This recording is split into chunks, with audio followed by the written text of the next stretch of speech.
Menginjak acara yang ketiga.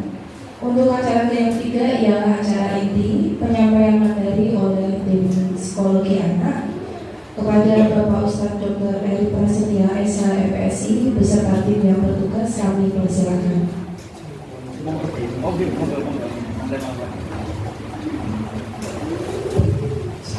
Mohon izin saya berdiri, ayat bunda semuanya. Mungkin yang kita bisa diisi beberapa Monggo, ini masih banyak tempat duduk di depan ini. Bukan disuntik atau malam. Subhanallah walhamdulillah wala ilaha illallah wallahu akbar. Subhanallah walhamdulillah wala ilaha illallah wallahu akbar. Tanpa saya ya.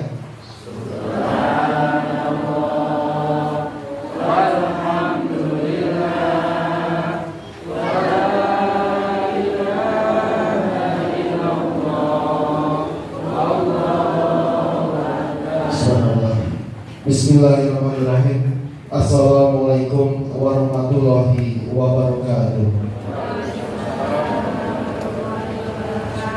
Innalhamdulillah wassalatu wassalamu ala asrofil anbiya wal mursalin sayyidina wa maulana Muhammadin wa ala alihi washabihi ajma'in. Amma ba'd. Tentunya yang sangat saya banggakan sekaligus sangat saya hormati seluruh keluarga besar SDIT Al Muzaffar, terutama untuk yang pertama kali dituakan adalah kepala madrasah ataupun yang mewakili, kemudian teman-teman dewan guru, ustaz-ustazah, tak lupa juga wali santri dari kelas 1 dan kelas 2 yang tentunya tidak mungkin saya bisa menyebutkan satu persatu. Alhamdulillah, untuk yang pertama kali saya derek matur mengenai bagio mengaturkan banyak terima kasih karena saya yakin dan percaya ayah bunda semuanya pada hari ini banyak aktivitas kegiatan sampai weekend liburan yang tertunda dan terganggu karena yang teroyak-oyak lawat ke sini untuk mengikuti para murid Islami, dan akhirnya saya bisa mendoakan mudah-mudahan menjadi ladang kebaikan untuk penjenengan semuanya. Amin. Tak intinya pula saya mengajak dan mengingatkan sudah sepatutnya dan sepantasnya pada hari ini kita mengucapkan rasa syukur kita yang terhingga kepada Allah SWT karena terbukti saya dan penjenengan semuanya masih diizinkan untuk sama-sama bisa bermuajaah bertolakul ilmi di tempat ini tak kurang satu apapun.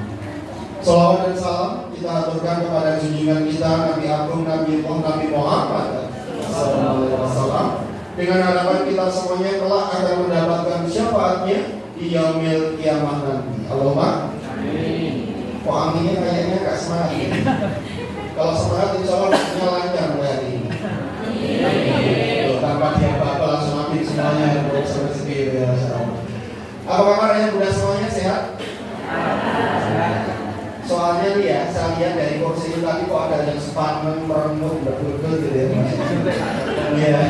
Sebentar, sebelum dimulai kajian parenting ini sama tanya Nyun Sewu ya. Jenengan itu kira-kira lenggah di kursi ini, di ruangan beliau itu dalam keadaan sadar atau modern? Yakin? Oke, mari kita tirukan definisi sadar menurut psikologi. Siap? Ayo, pakai gerakan tangan ya. Sadar adalah, monggo. Kurang semangat yuk. Menyatunya badan dengan pikiran. Sekarang bareng-bareng 1, 2, 3 yuk. Sadar adalah menyatunya badan dengan pikiran. Tolong ingat-ingat arti sadar, definisi sadar itu manunggal, nyamijinya antara badan dengan pikiran. Itu sadar. Sekarang saya mau tanya sama jenengan, tolong jawab jujur ya. Saat ini saya percaya badan jenengan ada di sini bersama-sama saya, betul? Tapi saya tidak yakin 100% kalau pikiran jenengan ada di sini bersama-sama saya, betul? Kok betul jadi kok sadar? Iya, tadi kan katanya sadar. Bapak Ibu, sadar itu menyatunya badan dengan pikiran, itu sadar. Ada yang badannya di sini kan pikirannya, duh lalu satu belum ya. Tolong ya. di mana tempat ketika kita datang ke majelis ilmu, tolong satukan badan dan pikiran kita. Artinya apa? Jangan pernah lihat siapa yang berbicara, namun lihatlah apa yang dia bicarakan. Jangan lihat cover, jangan lihat status, jangan lihat ijazah dan sebagainya. Namun kita lihat, insya Allah seorang anak kecil pun bisa dipakai Allah untuk mendapatkan kita ini, mendapatkan hidayah darinya. Seperti itu. Nah, yang saya lebih sebelum masuk ini masuk minimal ya. Kita kasih 4 huruf dengan terkait dengan kesadaran tadi. A, B, C, dan D. A itu Allah, alif, maka menempati huruf yang pertama. Manusia itu makhluk yang paling mulia, maka menempati huruf yang kedua. Bravo, birds, lahir, silakan isi dunia dan beraktivitaslah. C, saya tinggalkan saat itu dengan huruf yang keempat, dead, meninggal. Allah izinkan manusia lahir sampai kita akan mengalami kematian dan roh kita akan kembali pada sang Malik. Saya meninggalkan satu huruf apa ya Bunda? C. C itu artinya apa? Choice. Charlie. Life is choice. Hidup itu pilihan. Mari kita muhasabah. Dari bangun tidur kita sudah diadakan ada rangkaian pilihan. Jangan bangun tidur mau sholat subuh monggo, jogging monggo, masak monggo, tidur lagi monggo. Resiko tanggung. Jangan tadi orang pasti pun pilihan, maka orang ya pilihan. Habis ini masak apa pilihan. Nanti sore tidak kemana dan sampai nanti malam sore jam berapa itu pilihan. Hidup itu adalah rangkaian pilihan. Namun sayangnya banyak di antara kita ini memilih dalam keadaan tidak sadar. Kembali kita nunggu masalah. Saya berikan contoh ya. Mungkin datanya.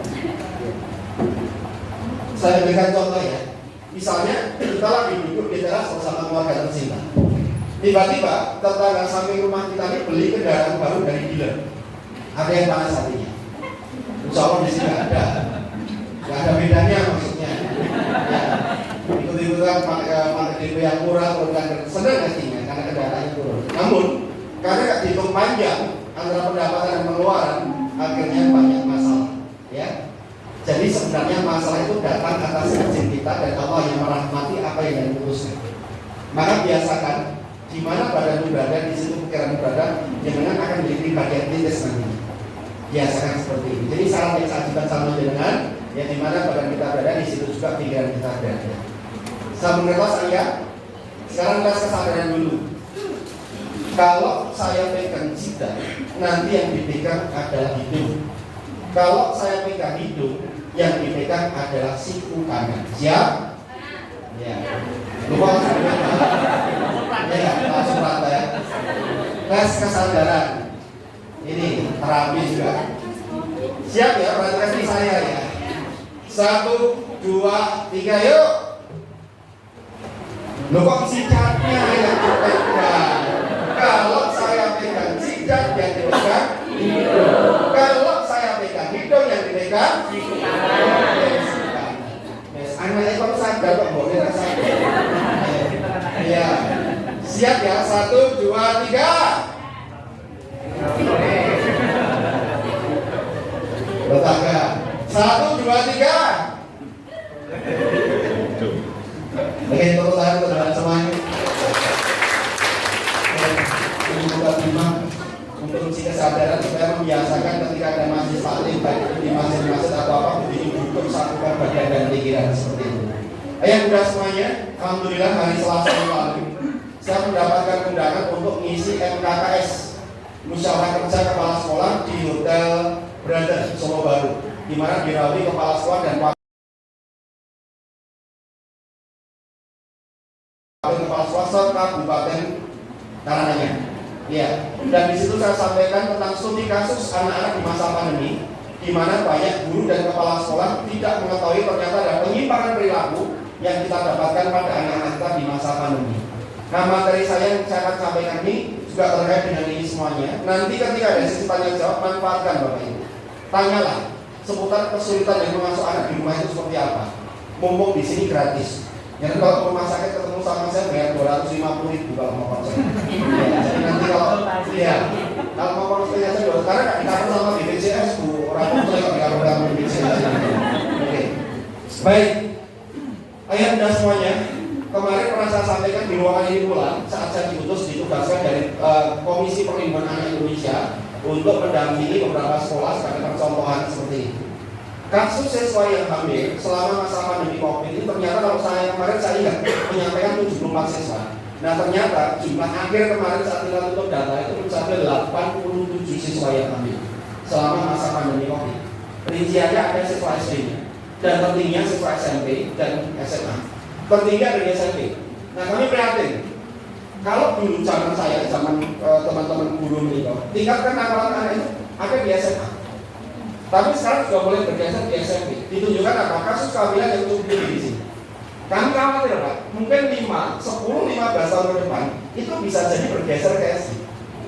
Bisa jadi bergeser. Mengingat apa? Satu, baliknya anak-anak sekarang ini sudah di awal. Maaf ya, mungkin dengan dulu menstruasi pertama di SMP.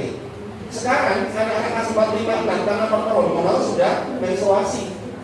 Zaman saya dulu, supir atau tentara itu mungkin SMP kelas 1. Nah sekarang riset, anak-anak SD itu maaf ya, sudah mimpi basah.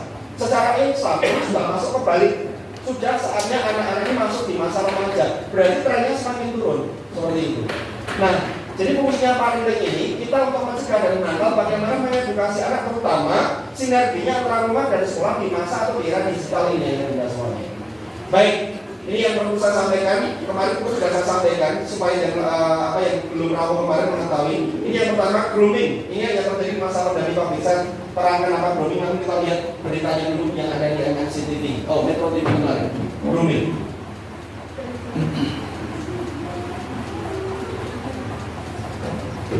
Grooming itu bukan memandikan kucing. Kalau di pers itu kan ada tulisan grooming. Ya. Sosial diungkap oleh Dengarkan baik-baik. lewat modus yang dikenal dengan istilah grooming. Pelaku berupaya mendapatkan foto maupun video anak saat melakukan kegiatan yang diperintahkan pelaku. Ani Rami akan menjelaskan kepada Anda mengenai Yang kemarin menyumbang 1.300 foto atau video anak tanpa busana. anak mereka dalam menyelesaikan cek kedua kami. Silakan. Baik dan juga pemirsa, ada 1.300 foto dan video anak tanpa busana. Ya. Baik, saya terangkan ya. 1.300 foto atau video itu kami mendapati hanya di 28 sekolah. Jadi, kami dari pelindung anak kemarin memasang alat di SMP dan SMA untuk ngecek isi handphonenya anak tersebut itu apa. Bukan seperti Biorka ya. Jadi fungsinya kami itu mendetek tanpa harus meminjam gitu kan. Jadi ada alat yang kami pasang di sekolah untuk nyadat handphonenya anak-anak. Karena apa? Kami prihatin selama ini banyak orang tua itu sulit untuk ngecek isi handphonenya anak karena di password seperti itu. Nah kemudian kami coba korek isi handphonenya anak itu apa melalui beberapa sandi yang kami sudah sampaikan pada sekolah. Ternyata kami mendapati 1.300 foto atau video siswa tanpa busana. Ya, dan meskipun galeri itu sudah dihapus, fotonya dihapus, kami mengumpulkan kembali gambarnya masih bisa. Ini. Dan inilah terjadinya kasus kehamilan siswa tertinggi dari sini. Nah, kenapa koneksi penangkarannya seperti apa? Perusahaan atau ya? Hati-hati. Anak-anak sekarang ini kalau sudah mengenal lawan jenis, ta'arufan atau pacaran, ini kelewat batas. Ada di antara mereka, meskipun tidak semuanya, itu katanya untuk menunjukkan rasa cinta di antara mereka. Mereka itu orang melakukan video call, telepon-teleponan, tapi ketika video call itu tanpa busana. Itu yang disebut dengan grooming. Dan jangan tahu kejadiannya kapan? Dari data yang kami himpun, itu ternyata kejadian satu di atas jam 9 malam. Jadi anak dibiarkan yang di handphone. Dan tidak ada aturan dalam rumah tangga itu, anak untuk tidak selalu di handphonenya ditarik ketika istirahat. Maka apa yang terjadi? Ketika handphonenya disanding sama anak dengan terlelap dan tidur, dia menyalahgunakan. Kadang sampai pagi, dia main game online dan sebagainya, maka besok pagi dia. Sekarang ini anak-anak jam 10 sampai jam 11 siang itu semangat belajarnya sudah kendor. Karena apa? Banyak orang tua tidak tahu anak menyalahgunakan sampai ini. Sehingga nanti kan diskusikan ada orang aturan pakai handphone, kita tidak melarang. Cuman ada aturannya orang menggunakan handphone itu tidak sembarang seperti itu. Nah kemudian yang kedua, grooming yang kedua itu terjadi kapan? Ketika anak-anak sengaja mandi membawa handphone diwaspadai. Jadi mereka yang sudah pacarnya lama dan sebagainya mengalami jenis itu sepakat untuk membawa handphone seolah-olah mandi bareng. Ini kejadian yang kedua. Kejadian yang ketiga ini banyak orang tua yang tidak tahu melalui apa grooming ini, yaitu melalui makbar, main bareng, game online. Anak-anak itu ketika game online itu lawan mainnya belum tentu sama anak yang sudah dikenal Pak. Karena mereka menemukan kawan-kawan baru melalui jaringan tersebut. Nah ini modus-modus ini sebenarnya modus lama tapi dipakai anak-anak. Kalau modus lama dulu mungkin dia itu dituntun ke ATM untuk bobol rekening jenengan tapi seolah-olah kena hipnotis seperti itu. Nah sekarang bergeser ke anak-anak. hari Selasa yang lalu saya menggagalkan satu anak di bandara. Dia kedapatan mencuri perhiasan ibunya, dijualnya demi menemui laki-laki yang baru dikenal melalui game online. Seperti itu. Ini contoh kasus, mungkin jangan aja kami lihat di beberapa kejadian di tetangga-tetangga kita, anak-anak kita yang seperti itu. Ini namanya grooming, ya. Jadi tolong, kalau ada ilmu yang baru di sini, selamatkan anak sekitar kita. Bu, hati-hati anak, ini ada kasus grooming. Ini dari perlindungan anak kemarin menyampaikan seperti itu. Ini. Nah, jadi Bapak Ibu, inilah grooming masukan daripada anak-anak kita. Nanti kita akan diskusikan, ya. Itu yang pertama. Yang kedua, itu terkait dengan kasus bullying. Nah, sekolah dengan ini Bapak Ibu sudah dinyatakan sekolah ramah anak. Dari kabupaten kemarin menyerahkan sertifikat sekolah ramah anak untuk sekolah itu. Tepuk tangan untuk sekolah kita. Karena tidak semua sekolah mendapatkan sertifikat seperti ini. Ada studi kelayakannya seperti itu. Nah, salah satu syarat sekolah ramah anak itu apa? Mari kita hentikan kasus bullying.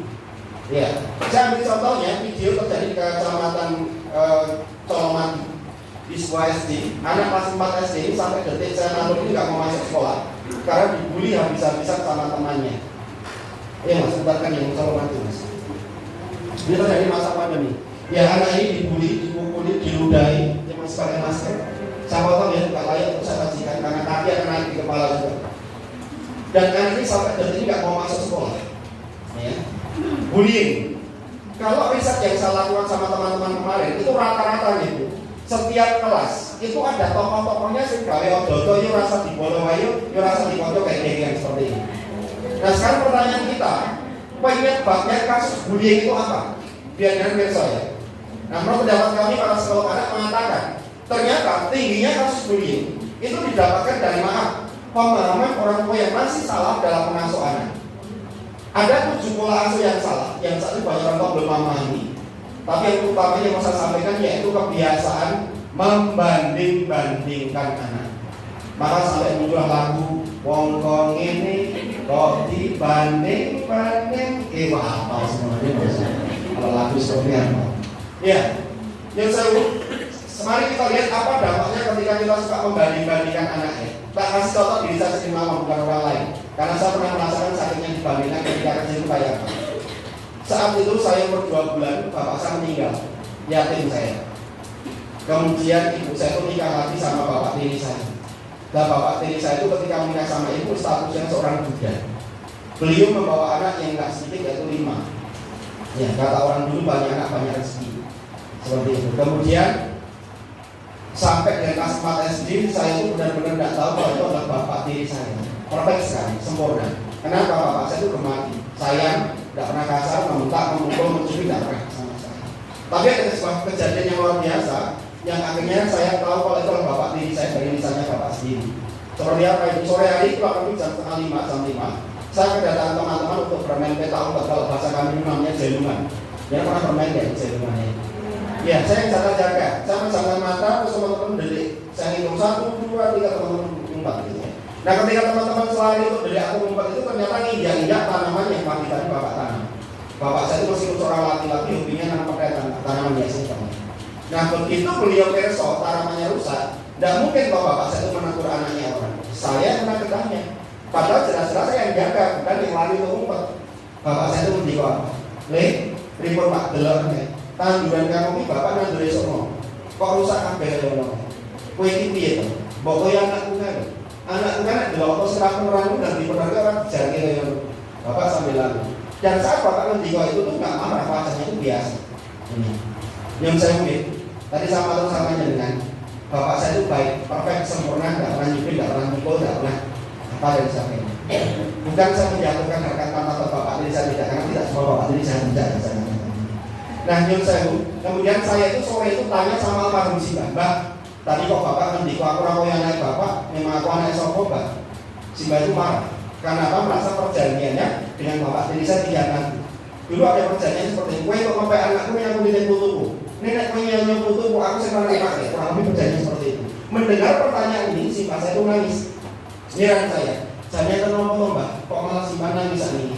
Le, Simba orang ngira nek kowe bakal secepat ini karo Simba. Lah nek kowe Mbak, ya wis gani kowe sakon Simba diparing pun jauh karo ya Allah tak cerita. Pripun Mbak? Sing ngomong kali Bapak sambung, ngomong niku Mbak, Bapak tiri. Oh, bapak kula teng pundi, Bapak meninggal. Kayaknya apa kecelakaan? Kapan itu Mbak? Saat saya umur 2 bulan tadi. Makamnya di mana? Saya tak lagi. Siapa Bapak? Dari kisah yang saya sampaikan ini bukan niat saya menjatuhkan harkat martabat bapak tiri saya dalam banyak menolong, tidak sama sekali. Tadi saya mengatakan kalau bapak tiri saya itu sempurna, saya yang membantu sama sekali. Tapi cara beliau membanding-bandingkan saya sama anaknya bapak yang jauh, detik ini pun peristiwa yang masih saya ingat. Dan ini yang melatar belakang saya menjadi seorang psikolog anak. Dan dengan tahu, ketika pertama kali saya menjadi psikolog anak, apa yang saya jumpai di benak pikiran saya? Ternyata apa yang saya rasakan dulu dari lisannya bapak itu sekarang banyak dirasakan anak-anak melalui lisan orang tua kandungnya. Dan kalau tak percaya silahkan evaluasi jujur ya. Jangan pernah nggak ucapkan kalimat-kalimat seperti ke anak-anak kita. Rikon bunda, bok kamu kayak kakakmu, kak, bok kamu kayak si A, si B, si C. Jujur pernah nggak diucapkan ke anak-anak kita? Saya yakin sering, betul? Iya. Coba kali kita lihat apa dampaknya secara psikis pada seseorang yang dibandingkan. Jangankan anak-anak, misalnya kan, jenengan bersama garwo, sama suami atau suami sama istri. Suami jenengan secara lembut, tidak ada masalah, tidak marah seperti ini. Ketika seperti ini, Bu, pripun Mbak, Mbok ibu kaya bojone kae. Kira-kira geger-geden boten rumah tangga. Geger-geden pasti. Dia pasti ngamuk, marah. Padahal kalimatnya lembut loh, tidak pakai marah loh. Artinya apa? Seseorang itu meskipun dibandingkan dengan kalimat yang lembut sekali, tremor, gonjang psikisnya. Yang mungkin wis melu kono Pak, dan saya kancing lawang sensasi orang ngomong bisa saja. Artinya apa? Ada reaksi spontan dari motorik kita untuk menangkap kalau kita dibandingkan seperti ini. Ini sama dengan anak-anak. Jangan tahu bunda, akan dirasakan anak satu mengatakan, Dek, mbok kamu kayak kakakmu. Apa yang dia rasakan pertama kali dia tadi? Oh, bunda itu lebih sayang sama kakakku kalau timbang. Dia lor-lor. Jangan tahu bung sebab akibat. Jika disebabkan dan tidak pernah menghargai anak, apa akibatnya orang tua seperti kita? Maka dia tidak akan pernah menghargai kita. Hilang cikal bakalnya, hilang bibit kalanya. Kenapa anak sekarang sakit sama orang tua? Karena tidak ada apresiasi, tidak ada penghargaan, yang selalu kurang dibanding-bandingkan selalu sama orang lain. Kemudian pertimbangannya kedua yang ada di otak anak kitanya apa? Saya mengatakan, Dek, mbok kamu kayak kakakmu, dia itu merasa dikotak-kotakkan. Karena ibunya lebih bolong Pak ini ketimbang dirinya. Nah kalau ini dibiasakan sama kita orang tua dalam mengasuh anak, mari kita lihat dampaknya. Anak meniru kebiasaan guru sejatinya, yaitu orang tua di tingkat madrasah pertama kalinya. Mari kita lihat di fase usia golden age, 0 sampai 6 tahun sekalipun. Anak-anak sekarang ini ketika kecewa sama temannya, dari misalnya itu mudah mengucapkan kalimat serupa yang dia rasakan dari orang tuanya. Apa itu? Ya, rasa di bola wae. Ayo tinggal kewa rasa di konco wae. Pernah mirip nggak anak-anak mengucapkan kalimat seperti ini? Oke, hilang cikal bakal lainnya bullying. Jadi tokoh-tokoh yang gawe bolong-bolongan, geng-gengan, mengintimidasi, ngenyek kontrolnya sekolah. Menurut pendapat kami para psikolog anak adalah di latar belakang anak-anak yang psikisnya sakit, di mana frekuensi dibanding-bandingnya lebih sering daripada anak yang disyukuri akan kelebihan dan kekurangannya. Maka jangan saya ditempatinya ya bunda, dengan rendah hati saya mohon pada jenengan, ayo semarah apapun, selelah apapun, secapek apapun dalam mengasuh anak, stop. Jangan suka membanding-bandingkan anak. Pertimbangannya apa Pak Eri? Ada 3. Yang pertama, tolong diingat, saudara sekandung, saudara kembar mirip identik sekalipun itu belum tentu potensi dan karakternya sama. Jadi sampai kapanpun anak kita itu tidak pernah bakal bisa menjadi siapapun. Pertimbangan yang kedua apa? Mulut kita ini lebih tajam daripada silat. Kalau tak bisa dibuktikan, misalnya jangan soal ke bapak atau ibunya dengan tiba-tiba bapak atau ibunya dipakai bundok, telepon Pak, mbak kayak mbak Ibu kan, mbak Ibu kayak sukses orang kayak kau, lah kok kau saya terus ngomong terus sampai kapan pun saya, kalau mereka dirasa ini jadi batin bapak, ya belajar dari ini, awalnya bakal bermutu, 2 anak mantu, jangan sekali-kali anak mantu kita atau putu kita dibanding-bandingkan satu yang satu dan yang lain, maka pecah rumah tangganya. Jangan kita baik-baik untuk tidak membandingkan satu sama lain. Dan pertimbangan yang ketiga apa? Mendidik anak terlalu keras di zaman sekarang. Niku mboten kudu dijewer, mboten kudu dipukul, kuno itu sampuna. Dengan itu membanding-bandingkan anak inilah penyebab utama penyimpangan perilaku pada anak yang luar besar pada anak. Jadi ajak saya sama penyiar yang muda di tempat ini, di ruangan ini, tolong sampaikan pada wali santri yang belum bisa rawuh, ayo kita perangi bullying. Caranya bagaimana? Awali dari rumah tangga kita masing-masing. Hentikan kebiasaan membanding-bandingkan anak. Setuju banget? Tepuk tangan untuk kita semua. Kemudian mari kita lihat bentuk penyimpangan perilaku anak di masa pandemi yang banyak orang tua tidak menyadari ternyata ini pengaruhnya buruk sekali untuk tumbuh kembang anak kita. Mari saya tanya dulu sama Yana ayah bunda semuanya. Tolong ingat ya, saat pemerintah kemarin memberlakukan kebijakan untuk daring, Zoom, virtual, dan anak-anak kita ini mendapatkan tugas dari para gurunya, baik itu PTS, ulangan harian sampai ujian sekolah. Jujur ya, siapa yang mengerjakannya? Google, ya. Guru orang tuanya, ya. Guru lesnya, ya. Tetangganya, ya. Betul. Kompak banget. Betul. Dengan bangga, pilih anak-anak luar biasa. Dan saya punya fotonya, Bu. Saya pernah pinjam daftar absensi nilai anak. Jadi nomor absen 1 sampai nomor absen terakhir itu 100 semuanya. Jadi kalau digawe ranking siji kabeh kalau ranking. Ya. Sebelum saya terangkan, tak kasih sebuah ilustrasi, tak kasih gambaran supaya nantinya bisa mudah mencerna kalimat dari saya. Ilustrasinya seperti ini. Suatu ketika ada seorang anak sedang melihat kupu-kupu keluar dari kepompong atau pupa. Dia merasa kok kayaknya kupu-kupu ini susah banget ya keluar dari pupa atau kepompong. Nah, dia merasa kasihan, masuk ke dalam rumah mengambil gunting. Niatnya menolong kupu-kupu ini. Dipotonglah kepompong ini pelan-pelan. Berapa yang terjadi? Kupu-kupu jatuh ke tanah, enggak mati. Cuma selamanya kupu-kupu ini merayap terus sampai kupu ini nanti mati, tidak bisa terbang meskipun dia punya sayap. Alasannya apa? Karena sesungguhnya saat kupu-kupu itu kesulitan keluar dari kepompong atau pupa, dia itu melatih kekuatan sayapnya dengan cara mendorong dari dalam. Karena sering mendorong lama-lama sayapnya kuat dan tanpa jatuh ke tanah, maka dia dengan gagah dan indahnya terbang. Sama dengan anak-anak kita. Jika nilai sempurna anak-anak kita 100 itu indah sekali, tapi yang mengerjakan orang tuanya, yang mengerjakan Google atau guru lesnya, itu sama saja orang tuanya memotong sayap-sayapnya. Indah seperti kupu-kupu nilai soal apa. Ini yang kami dapatkan di masa pandemi ini. Sesungguhnya, ketika gurunya anak-anak ini memberikan nilai yang kurang sempurna kepada anak-anak kita, itu bukan berarti mereka membenci anak-anak kita. Mereka sedang melatih sayap-sayap anak kita supaya kokoh, kuat, kelak menghadapi ujian badai dan angin hidup yang bakal datang pada dirinya seperti itu. Tapi kalau dibuat dari nilai yang sempurna seperti ini, jangan bangga nilai sempurna terus saya bilang, tapi ternyata bukan yang mengerjakannya sendiri. Sayap-sayap anak kita tidak akan kuat dan sanggup untuk menghadapi ujian hidup yang bakal dia terima seperti ini. Yang saya ugi Bapak Ibu, belum lama waktu yang lalu, saya itu pas pendampingan di sebuah SMP gitu. Di SMP itu kalau pendampingannya dalam tanda kutip siswa yang bermasalah sama orang tuanya.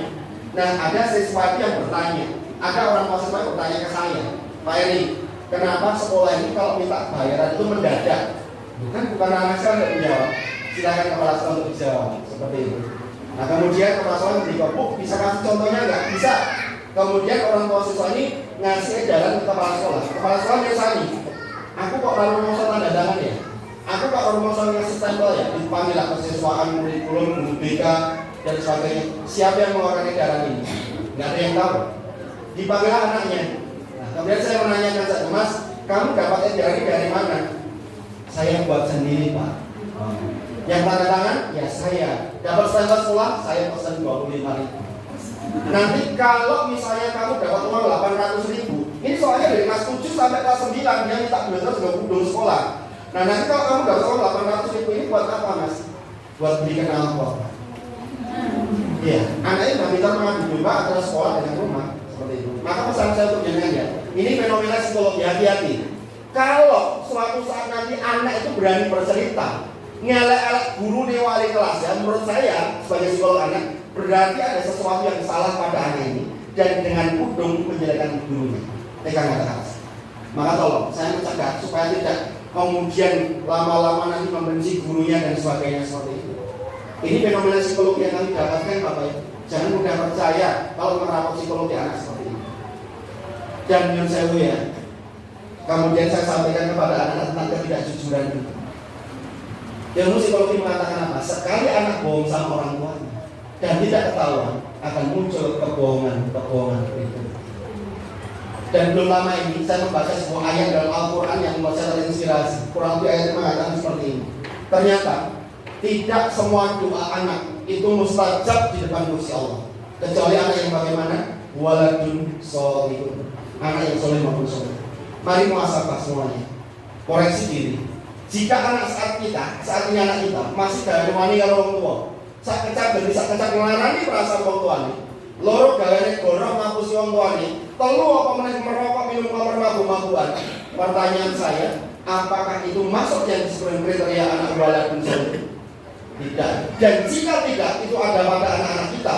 Misalnya hari ini kita dipundut terhadap Allah Subhanahu wa taala dan ternyata anak yang kita tinggalkan itu belum dalam keadaan waladun soleh. Ternyata doanya anak kita belum bisa menjadi syafaat bagi kita. Qadarullah, salah kiri keluarga ini sederhana, miskin secara ekonomi, tapi anaknya jujur sama orang tuanya, bangun menurut sama orang tua. Puncak dari pendidikan itu bukan nilai.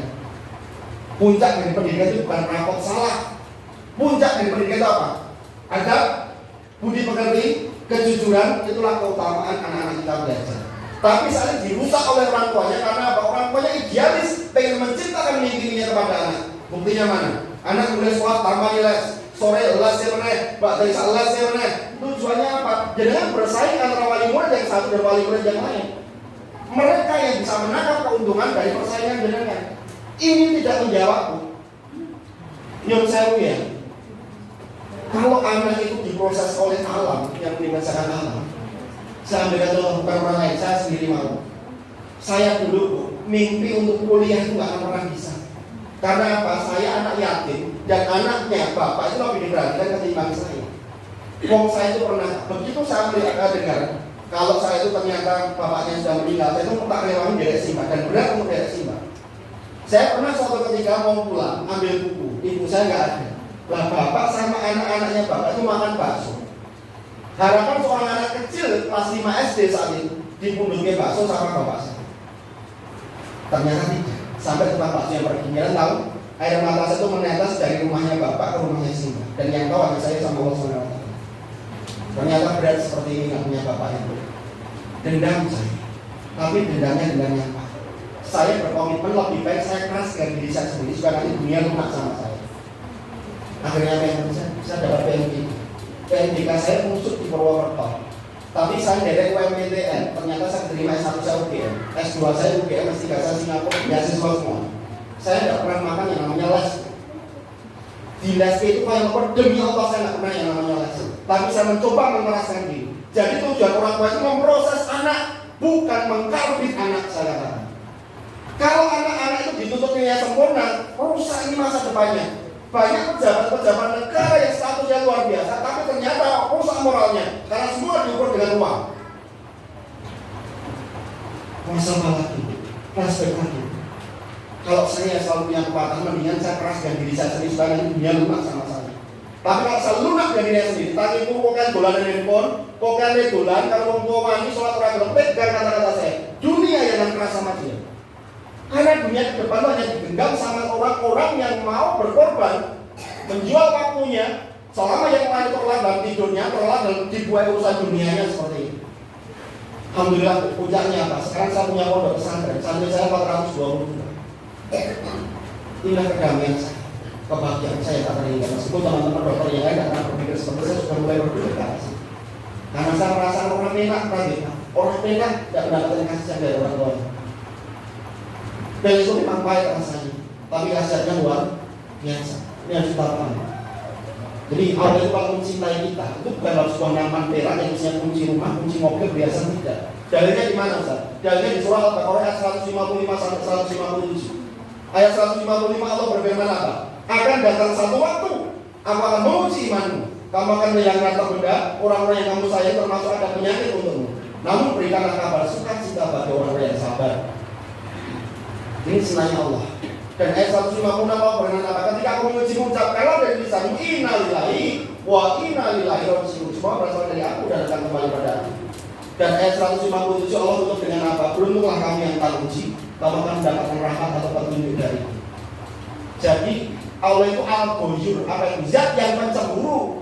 Kalau cinta dunia yang berlebihan melebihi cintanya Allah, maka Allah akan menegur dengan ayat ini. Supaya nanti lagi menangis lagi, sholat dengan pun lagi dengan Allah Subhanahu wa taala. Itulah cara Allah mencintai kita. Dan ingat, harta yang kita miliki itu bisa saja milik sendiri terus bagi kita. Jangan ngurusi dunia terus, tidak kasih sama Allah, dikasih terus. tapi yang lalai tidak mau sholat, lalai tidak mau sedekah dan sebagainya, jatuhlah dalam minta ujian yang dibungkus dengan kenikmatan dunia. Hati-hati hidup kita ingat kita syukuri. Nah, kembali kepada materi tadi. Mungkin timbul pertanyaan besar di antara kita, Pak, sebenarnya mendidik anak yang benar itu seperti apa? Saya akan berbagi ya. Mudah-mudahan ada manfaatnya. Mari kita awali dulu dari fase yang pertama yang kita sebut dengan fase usia golden age, 0 sampai 6 tahun dulu. Saya ada tahapannya. Saya mau tanya dulu, kenapa anak usia emas itu kok dihitungnya dari usia 0 sampai 6? Kenapa bukan dihitung 1 sampai 6? Ada yang tahu nggak alasannya apa? Hah? Iya, alasannya karena mendidik anak itu Bapak Ibu bukan semenjak anak lahir di dunia, tapi semenjak apa Allah meniupkan roh dalam rahim seorang ibu, itu pendidikan karena itu sudah terjadi. Teori Pak, mana buktinya? Baik, saya buktikannya. Bu, apalagi ibu yang membobot, yang mengandung anak, ibu sama anak itu punya ikatan batin yang kuat. Dalam bahasa psikologi namanya limbik. Kita kasih contoh nih, limbik itu kayak apa? Nih, misalnya dan baru saja melahirkan anak masih lemah di fase menyusui. Tiba-tiba ibu punya masalah besar sampai depresi. Pertanyaan saya, kira-kira berpengaruh nggak dengan anak yang disusui? Oke, ini penjelasannya bagaimana? Secara medis saya mau jelaskan. Manusia itu ketika tremor, guncangan psikisnya, otaknya itu memproduksi 2 hormon sekaligus. Apa itu?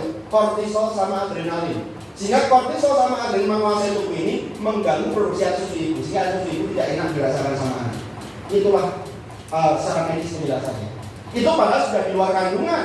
Apalagi ketika jadi satu di dalam rahim seorang ibu, ikatan batinnya lebih kuat lagi. Yang saya ucap ya, ketika saya S2 dulu, tesis saya, riset saya itu menjadi 25 ibu hamil. Dan saya pengen tahu pengaruhnya apa dengan jabang bayi dan kandungan. Nah, 25 ibu hamil yang saya riset ini, itu adalah ibu-ibu yang bermasalah. 1, hamil ketika di dalam penjara, saya mencoba cari. Yang kedua, hamil karena diperkosa. Yang ketiga, hamil karena punya masalah dalam keluarganya, termasuk ditinggalkan suaminya. Saya ingin tahu dampaknya apa dengan anaknya secara psikologi. Jangan tahu Bapak Ibu, 24 anaknya dari 25 ibu yang lahir ini, yang melahirkan ini, lahir dalam keadaan apa anaknya? 1, Down syndrome, sindrom metabolik, sindrom aksial, berkebutuhan khusus ijiak, sampai dengan penyimpangan perilaku lainnya. Jadi saya berani menyimpulkan, lahirnya anak-anak yang seperti itu bukan karena kurang gizi, bukan karena kurang vitamin. Kemudian itu darah vitamin setiap jam, darah gizi setiap hari, tapi tremor psikis dengan maka anak bisa lahir dalam keadaan yang saya sampaikan. Maka saya meyakini rahim yang taat kepada Allah akan menghasilkan ketaatan pula pada anak. Jadi menikah itu harus dimudahkan Bapak Ibu. Lihat ya, ketika kita ini selesai ijab kabul, disunahkan bagi laki-laki mencium kening istrinya. Tujuannya apa? Sebaik-baiknya pandangan adalah istri yang dihalalkan baginya. Ini harus kita pahami. Yang kedua, disunahkan bagi kita ini sholat 2 rakaat. Tujuannya apa? Supaya pernikahan kita ini Allah Ta'ala sandarannya untuk ibadah, bukan karena syahwat. Tolong edukasi anak-anak ini. Menikah itu adalah ibadah yang paling panjang, Bu. Butuh ilmu untuk mengurainya, butuh kesabaran di dalamnya. Coba saya berandai-andai ya, jangan punya anak lahir terprok, ternyata anaknya langsung lahir soleh maupun soleh. Dari mana pahala kesabaran yang didapatkan? Jangan punya suami, solehnya suaminya langsung soleh, kemudian istrinya langsung soleh. Dari mana pahala kesabaran kita dapatkan? Memahami satu sama lain, insya Allah pahala dalam rumah tangga kita. Ini ada 8 pintu arroyan, 8 pintu surga Allah. Salah satunya bisa diketuk pada pintu kesabaran, saling memahami. Nah kita ini kadang sholat orang gelem, sabar orang gelem, pintu mana yang bakal kita lalui nanti Bapak Ibu semua.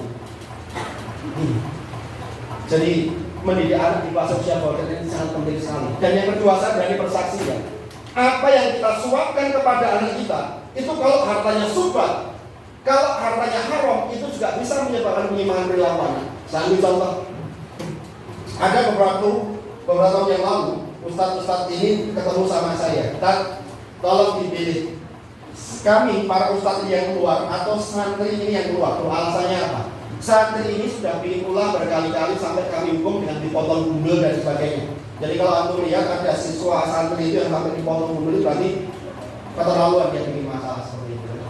Nah, masalahnya apa? Udah dia cerita seperti itu. Silakan pilih tak? Baik, saya minta waktu. Buat apa?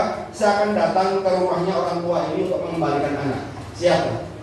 Kemudian sebelum anaknya saya bawa, saya kesana dulu. Saya matur orang tuanya, Pak Bu, tolong ya diterima anak ini karena kami sudah tidak dikuasa lagi untuk melayani di pondok kami. Nangis bapak itunya. Tolong tak, pondok mana lagi yang bisa menerima anak saya dengan perlakuan yang semacam ini? Karena pondok saya itu khusus anak-anak dalam tanda kutip semuanya. Iya. Kalau kami menerima anak-anak yang biasa menjadi orang itu sudah mudah. Kalau anak-anak kami itu anak yang luar biasa, kasih sayang yang luar biasa. Nah, akhirnya singkat cerita ya, saya mau pamit pulang. Lihat bapak ibu nggak mentolong juga. Nah, saya melihat ada tumpuan-tumpuan buku kas di mejanya kerja bapaknya. Kemudian saya tanya, Pak, bapak itu kerjanya apa? Oh, saya makan uang riba, Ustaz. Apa itu? Saya kota. Saya dari kampung ke kampung, saya punya kantor yang cukup banyak juga dan karyawan banyak. Oh, gini saya tahu. Baik Pak. Kemudian terpikir dalam otak saya lihat bapak ini cinta nggak sama anaknya? Nggak Pak. Saya berani mempertahankan anak di pondoknya kami. Tapi saya mau bapak resign dari pekerjaan bapak. Sanggup nggak? Kalau bapak sanggup, saya pertahankan anaknya. Baik Ustaz, demi anak saya kasih waktu 3 hari untuk membereskan semuanya. Siap. Kemudian mukjizat mulai terjadi. Yang bangun seperti malam yang pertama kali begitu bapaknya meresign adalah anaknya. Kemudian muadzin di pondok kami adalah anaknya. Dan yang ketiga, dia di kesantrian itu sekarang sudah berdakwah di sana. Jadi saya berani menyimpulkan harta yang subhat, harta yang haram yang masuk ke darahnya anak-anak kita ini seperti ini. Syukuri Bapak. Seberapa besar dia memberikan mata kita, suapi dia jalan Allah. Jadi ini menjadi buat masalah alhamdulillah. Tepuk tangan untuk kita dulu. Inilah korelasi ilmu psikologi dan ilmu agama yang luar biasa sekali. Nah, beberapa waktu yang lalu datang sepasang suami istri nangis depan saya. Pak Eli, saya tak kantor Pak, kenapa Bu? Saya itu punya 3 anak. Anak karena saya SMA Pak, kelas 2.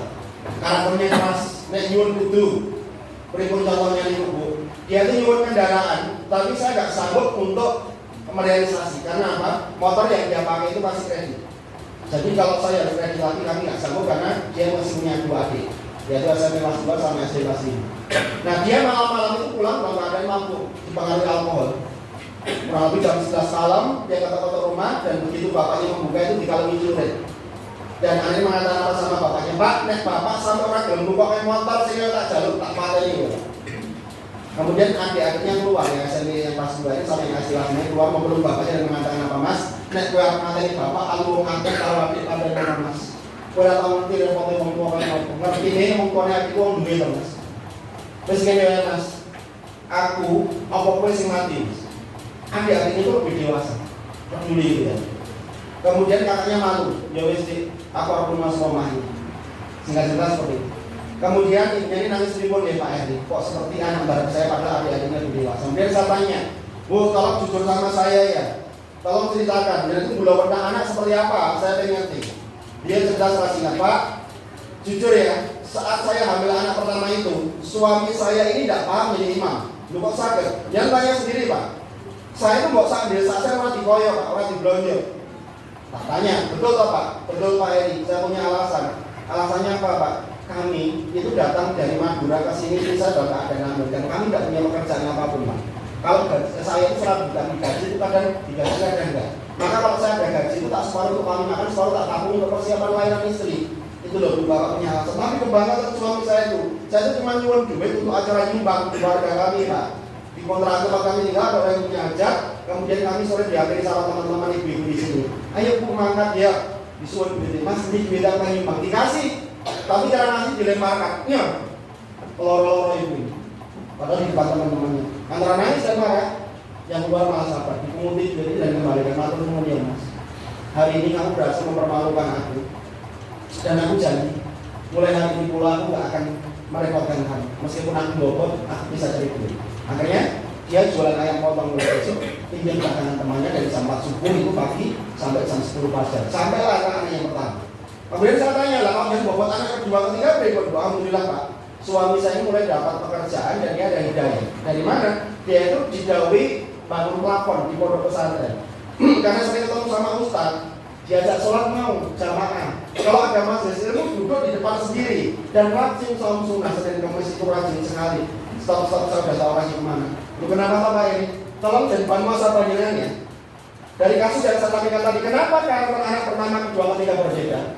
Karena kedewasaan dan ketenangan batin suami itu pengaruhnya besar sekali untuk anak. Jadi mendidik anak itu bukan perkara pintar ngomong, bukan. Tapi bagaimana menciptakan bayi di jannati, menciptakan surga yang sesungguhnya dalam rumah tangga kita. Mbok surga yang kedua yang ngopo, kebadan yang ngopo. Nek suami istri saling curiga satu sama lain, karo anak seliak-liak, jauh dari kata berkah rumah tangga. Kota ulang keluarga sederhana, tapi jujur terbuka satu sama lain, itulah yang terkait rumah tangga kita. Karena apa? Rumah kita, itu kalau saya ibaratkan, saya punya dua pot A dan pot B. Pot A tak kasih tanah yang kering, pot B tak kasih tanah yang subur. Kemudian kedua pot tak kasih biji yang sama, misalnya biji kacang. Biji kacang pada pot A, biji kacang pada pot B. Mari kita lihat apa yang terjadi. Kalau tanahnya kering, sepertinya berharap kacang yang tumbuh ini sulit. Seadanya urip pun urip. Tapi kalau pot B yang medianya bagus, insya Allah kacangnya akan sehat dan buahnya banyak karena dia tumbuh di media yang tepat. Bapak Ibu, saya hanya percaya anak-anak hebat itu hanya akan keluar dari keluarga-keluarga yang hebat. Tidak harus kaya, tapi bagaimana orang tua mengetahui bagaimana pernikahannya itu hanya disadarkan Allah Ta'ala untuk ibadah, bukan karena syahwat, bukan karena urusan dunia. Orang tua itu benda, anak itu bayangannya. Jangan berharap bayangannya lurus sementara bendanya bengkok. Mari kita lihat, saat ini banyak orang tua ndawuhi anaknya sholat, neng mau keluarin sholat, banyak sekali. Saat ini banyak orang tua ndawuhi anaknya punya unggah-ungguh, punya tata krama, neng bapak atau ibu pas ngendikan neng anak orang yang unggah-ungguh. Dia akan belajar dari mana? Madrasah pertama kali cerminan untuk anak-anak kita. Ini, tolong ini bukan muhasabah, evaluasi. Lantas mungkin timbul pertanyaan seperti ini ya. Karakter keras anak kita ini dapatkan dari mana? Oke. Inilah sikis anak. Fitrahnya, anak kita ini bagaikan selembar kertas putih yang polos. Betul kan? Orang mengatakan seperti itu. Jenengan itu menekan anak. Anak tertekan, anak loro-loro, kesesek nangis terus. Sikis anak itu seperti itu. Yang kedua, jenengan itu tukaran, padu terus nih rumah. Orang yang rukun-rukun curiga terus satu sama lain. Dan anak menyaksikan sikis anak seperti itu. Yang paling parah ini yang ketiga, apa? Broken home, perceraian. Tidak ada yang orang tuanya cerai. Apalagi misalnya bercerai, faktor perceraian itu karena orang ketiga atau perselingkuhan, anak jijik lihat siapa yang selingkuh di situ. Jangan tahu sikis anak seperti ini. Dan jenengan memaksa kertas ini sempurna seperti tadi. Kira-kira bisa nggak? Dan jenengan tahu, berpendapat kali para psikolog anak rata-rata anak itu disekolahkan sikisnya sudah dalam keadaan seperti ini. Jangan pernah menuntut berlebihan pada guru dan sekolah kalau madrasah pertama kalinya masih seperti ini. Tidak akan bisa memperbaiki. Studi kasus saya, kenapa anak di guru BK banyak sekali dan sebagainya? Karena madrasah pertama kalinya. Ini harus kita evaluasi. Sekolah berusaha mati-matian untuk anak kita. Ini orang diimbangi ke rumah. Ini tak kasih contoh misalnya tadi. Musim ujian sekolah, ya. Saya itu kemarin didahului isi motivasi anak-anak kelas 6 di sebuah madrasah yang ada di Solo. Malam bina iman takwa. Anak-anak tak sungkem sama orang tuanya nangis, sungkem sama gurunya. Saya ingat itu hari Sabtu malam minggu terakhir mabit. Kemudian hari Senin saya itu berangkat kerja menuju rumah sakit jam 8 lebih 5 menit. Saya mendapati ada anak pakai seragam merah sama putih jalan kaki di trotoar.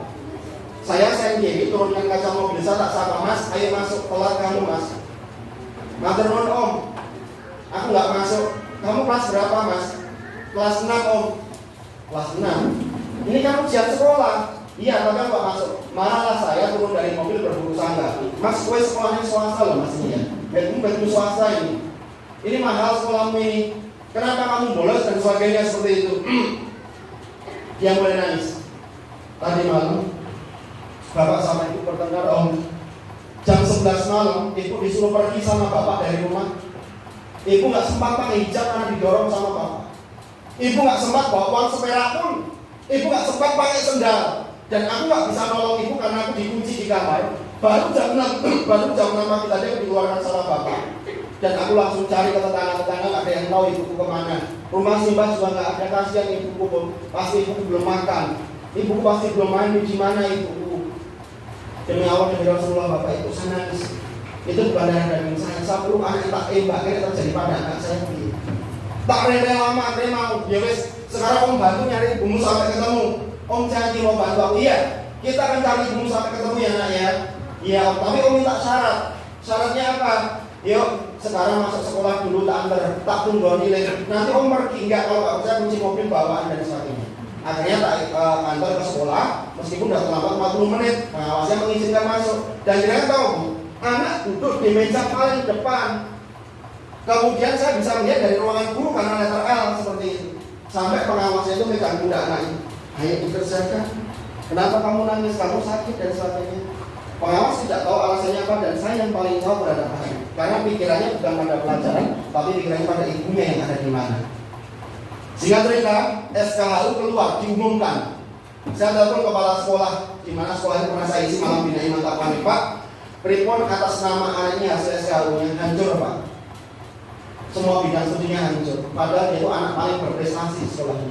Kepala sekolah tidak tahu alasannya apa. Saya adalah orang yang menemukan anak dalam keadaan psikisnya hancur. Orang yang gunanya itu sekolah nambah jam pelajaran. Orang yang gunanya sekolah ini doa bersama. Karena mau dihancurkan dalam hitungan detik sama orang tuanya sendiri. Madrasah pertama kali itu sangat menentukan sekali. Nyon saya tidak membela guru, tidak membela sekolah. Saat ini banyak orang tua yang padang mencaci maki guru, mencaci sekolah dan sebagainya.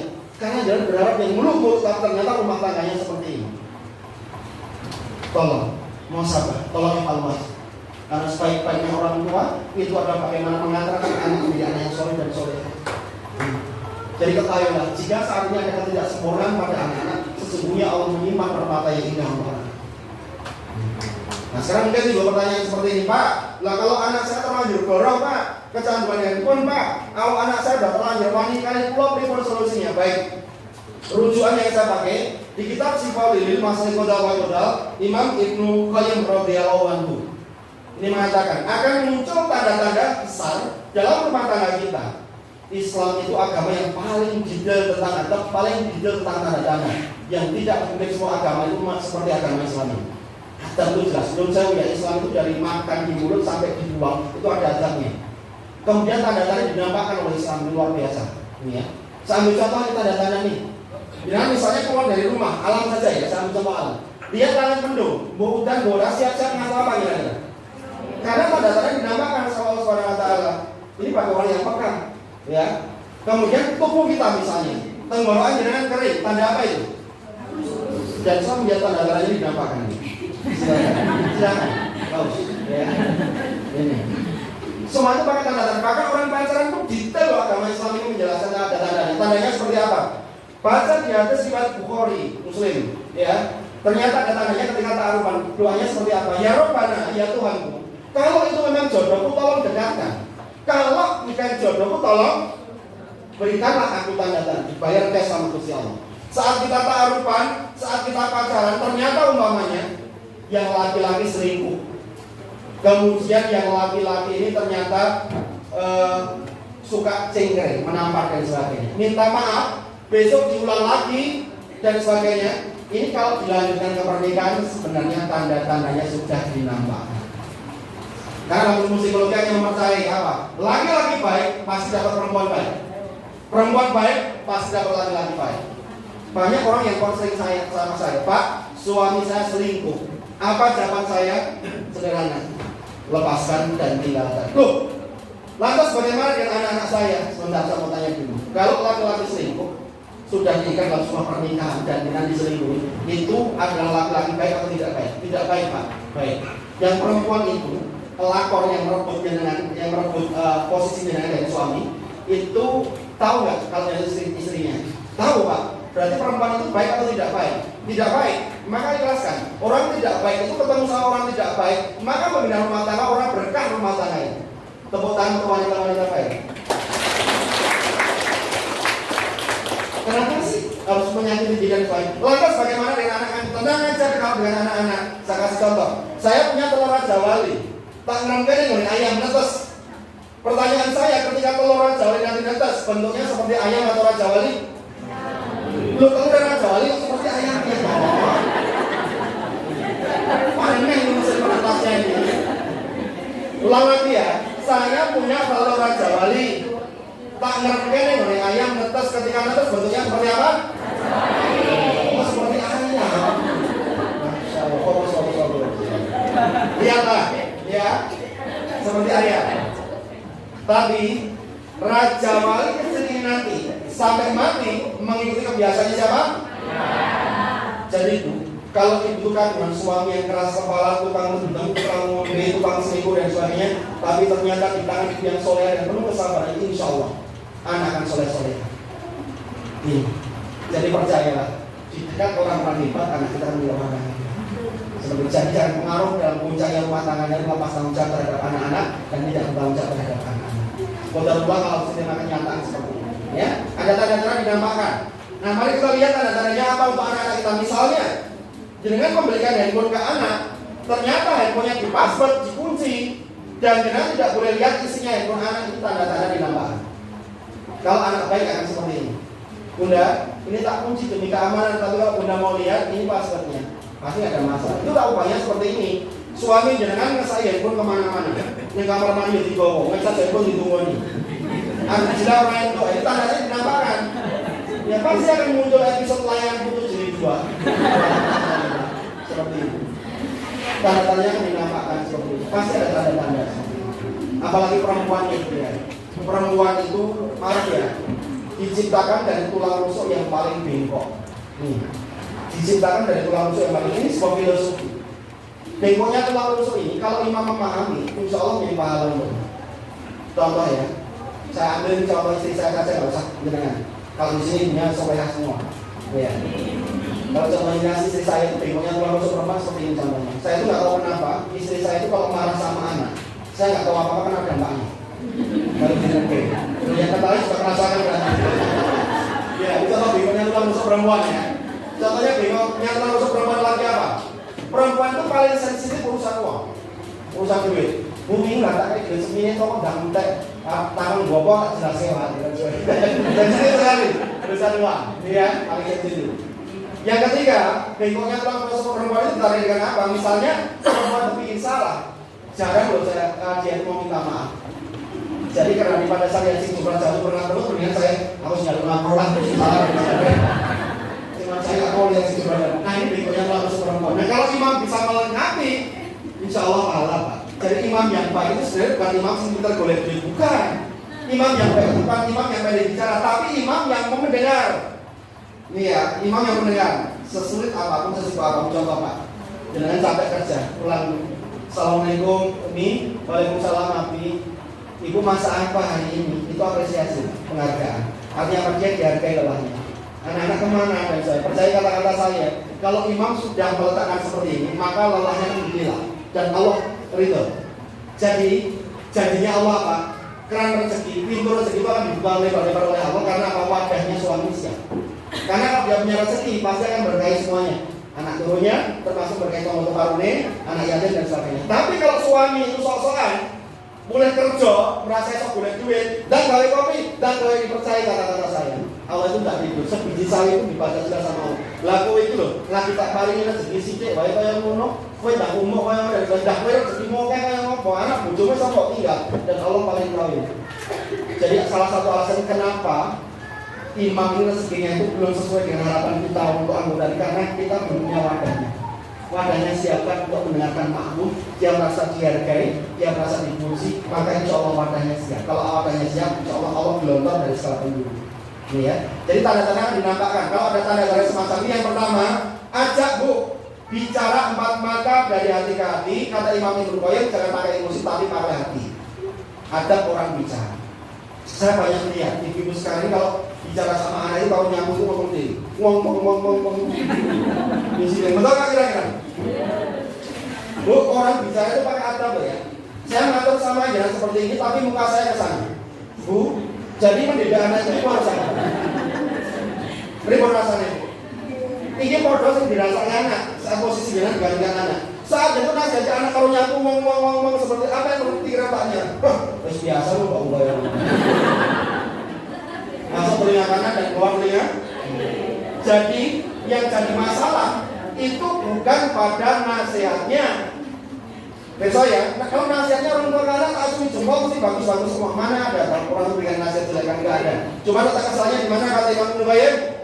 Cara memberikan nasihat. Pakailah adab. Duduk dengan cara menjelaskan anak ada apa.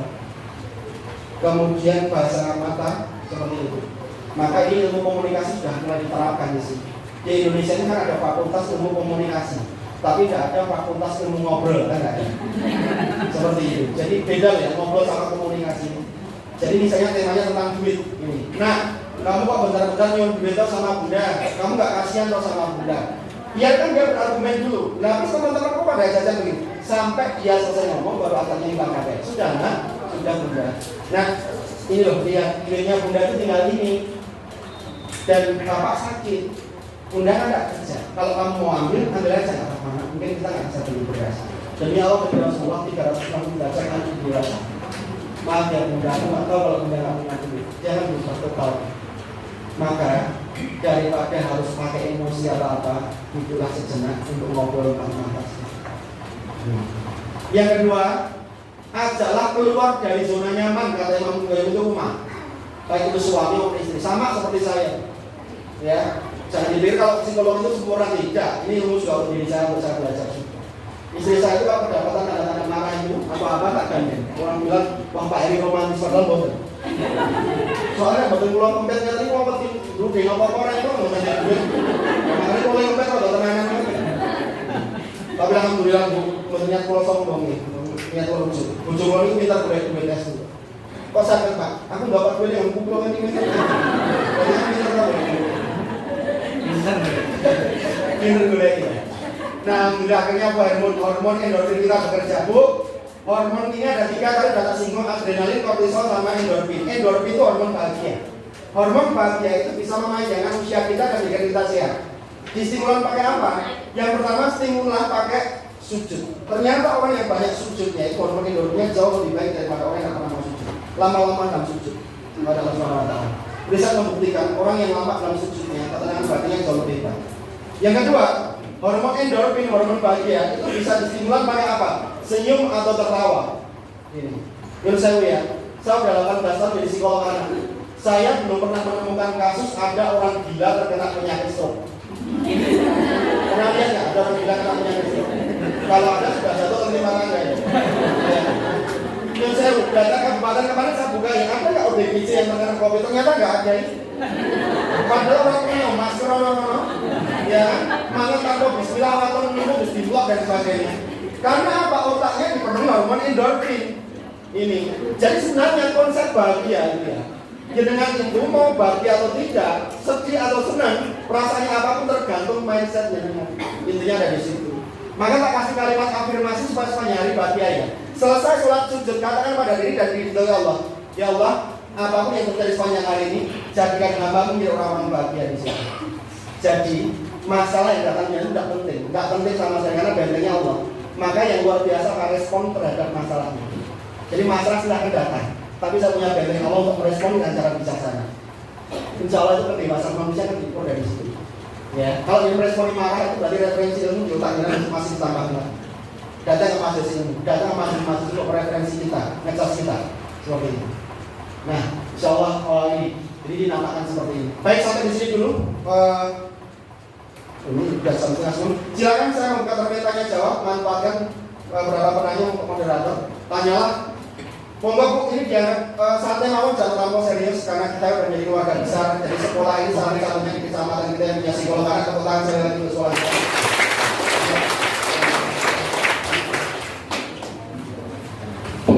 Monggo niki kami buka tanya jawab untuk penanya pertama 2 orang. Nggih. Satu lagi. Bapak-bapak. Bapak-bapak bingung anak-anak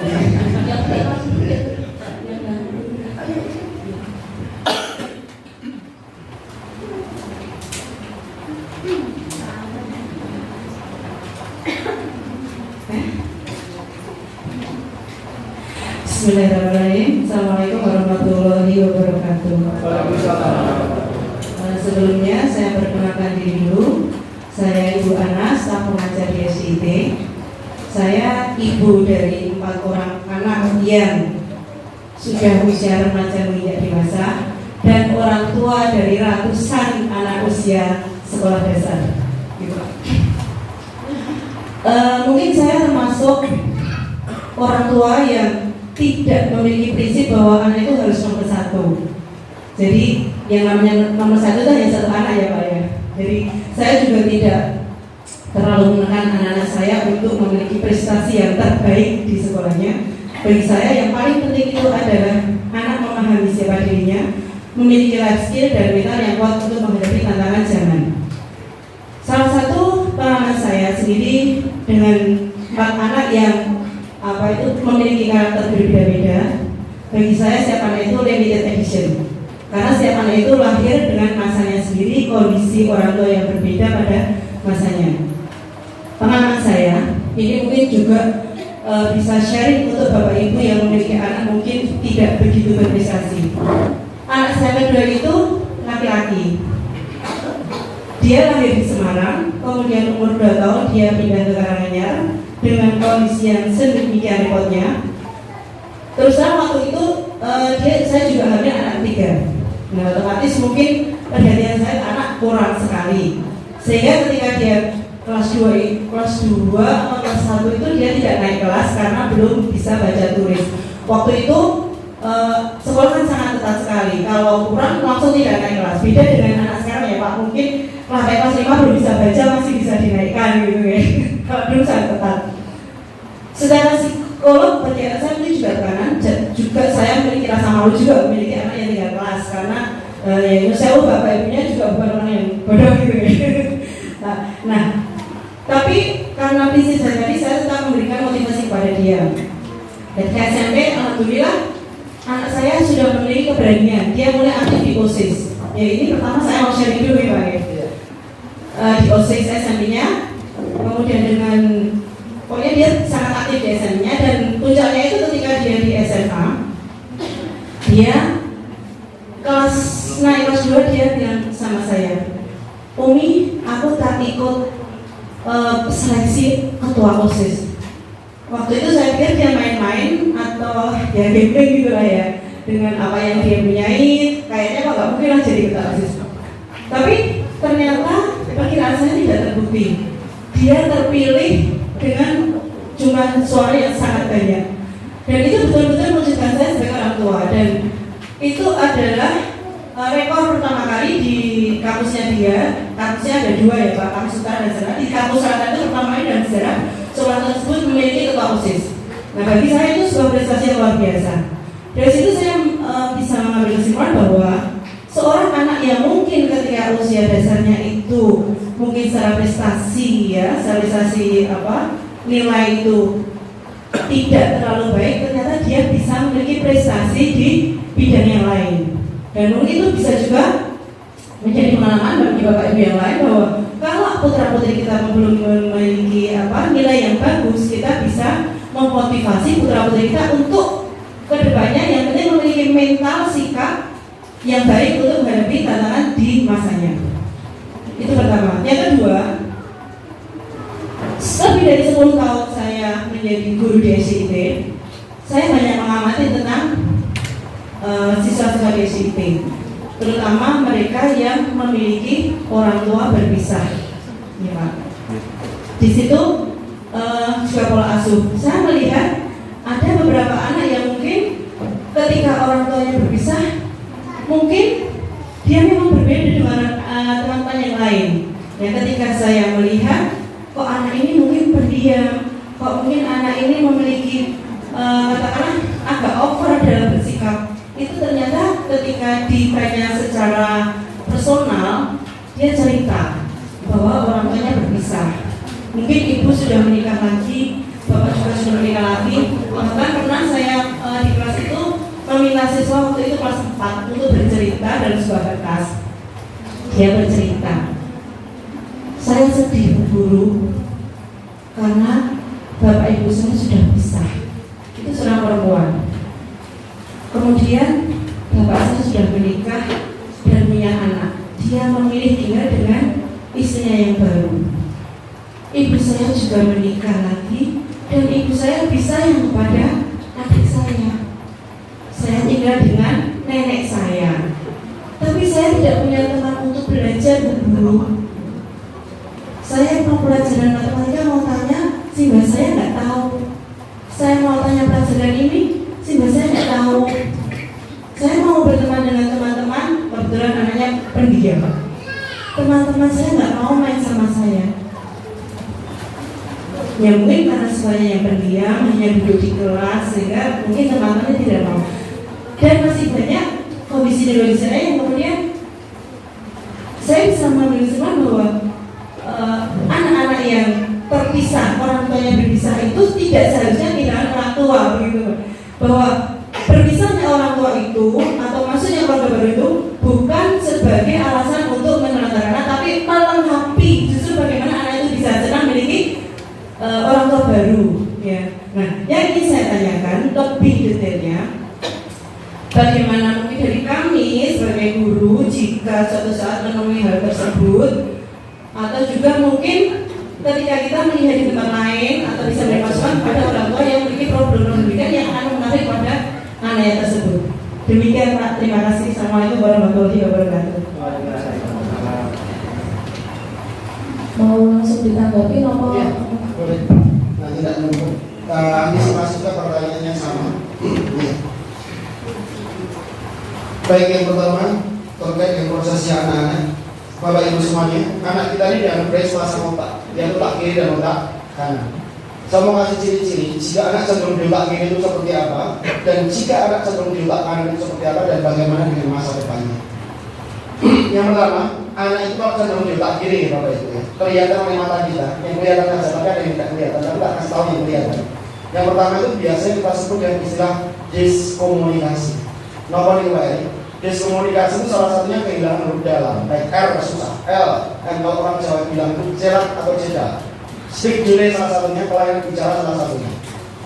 Yang saya lihat, saya udah 18 tahun dari psikolog, ketika melakukan asesmen, tes psikodiagnostik, ternyata orang-orang yang cedal atau celat itu IQ-nya justru di atas rata-rata manusia normal.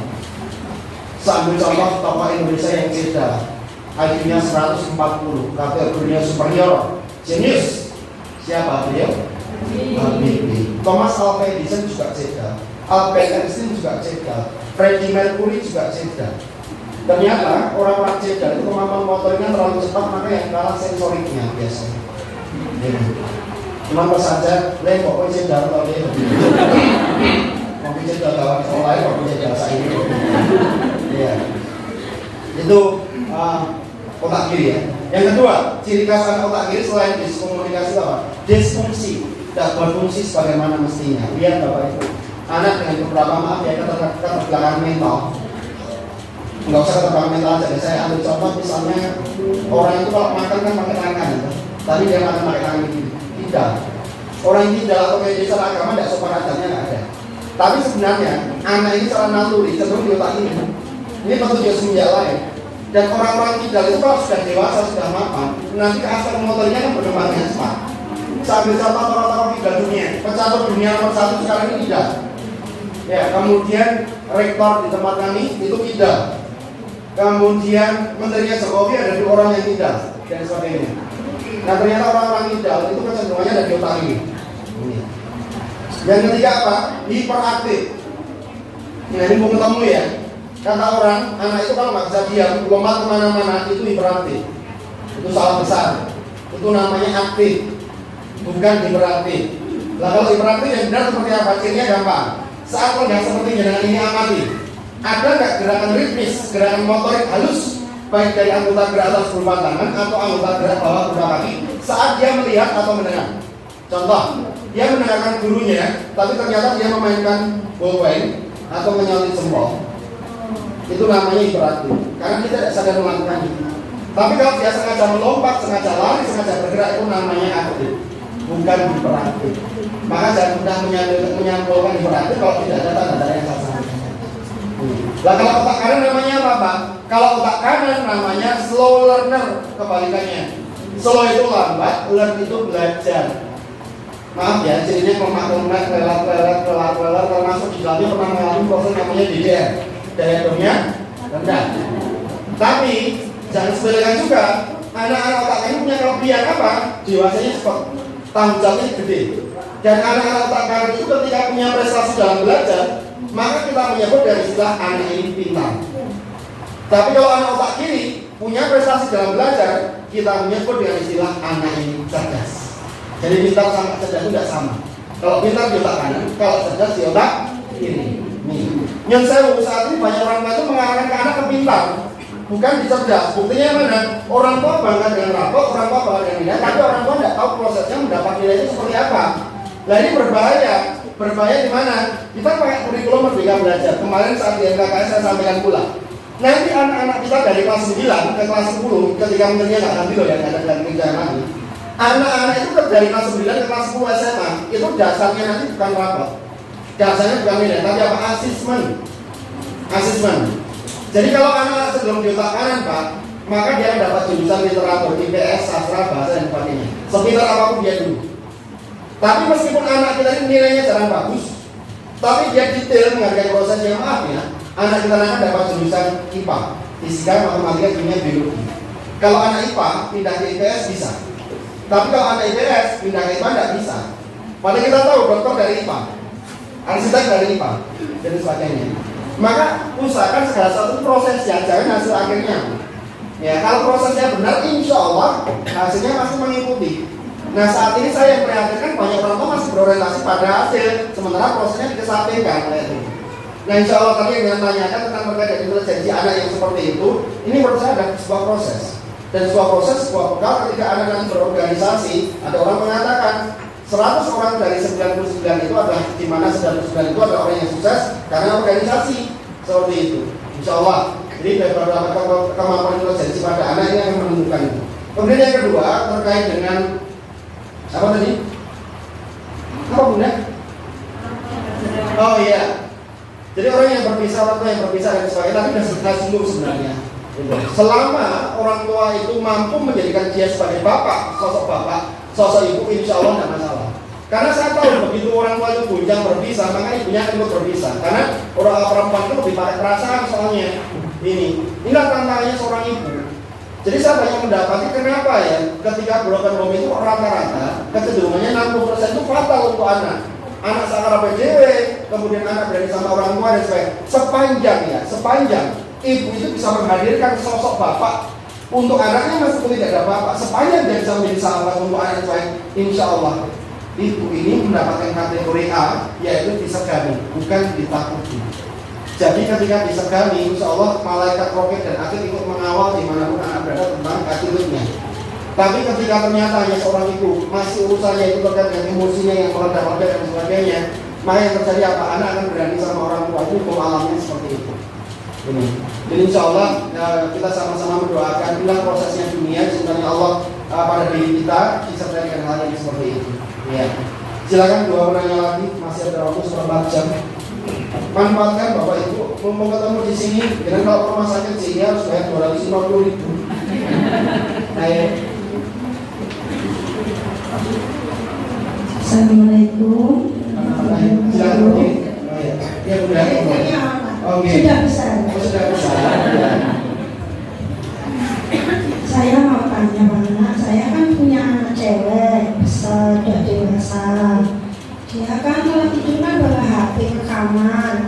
Nah, HP-nya itu kan pakai paspor, gitu Pak. Paspor. Ya. Oh mungkin maksudnya bawa pispon ini.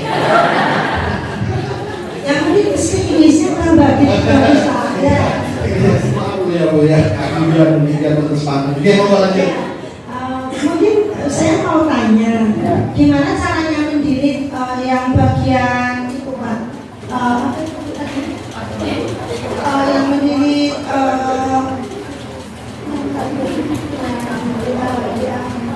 yang tempat itu Pak, yang tempat kano begitu lah Pak pokoknya. Baik, saya nggak tahu arahnya kemana tentang ya. Saya takut, sebenarnya saya juga pinter Pak, tapi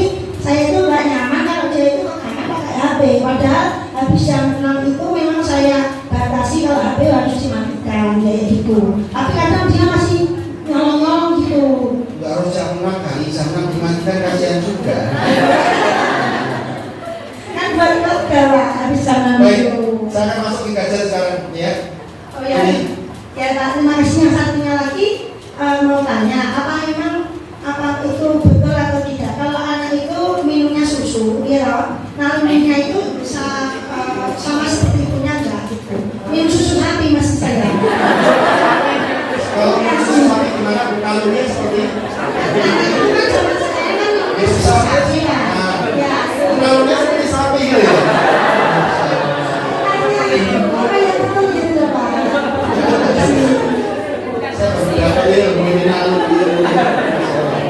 Yuk, kita bahas tentang e-sport.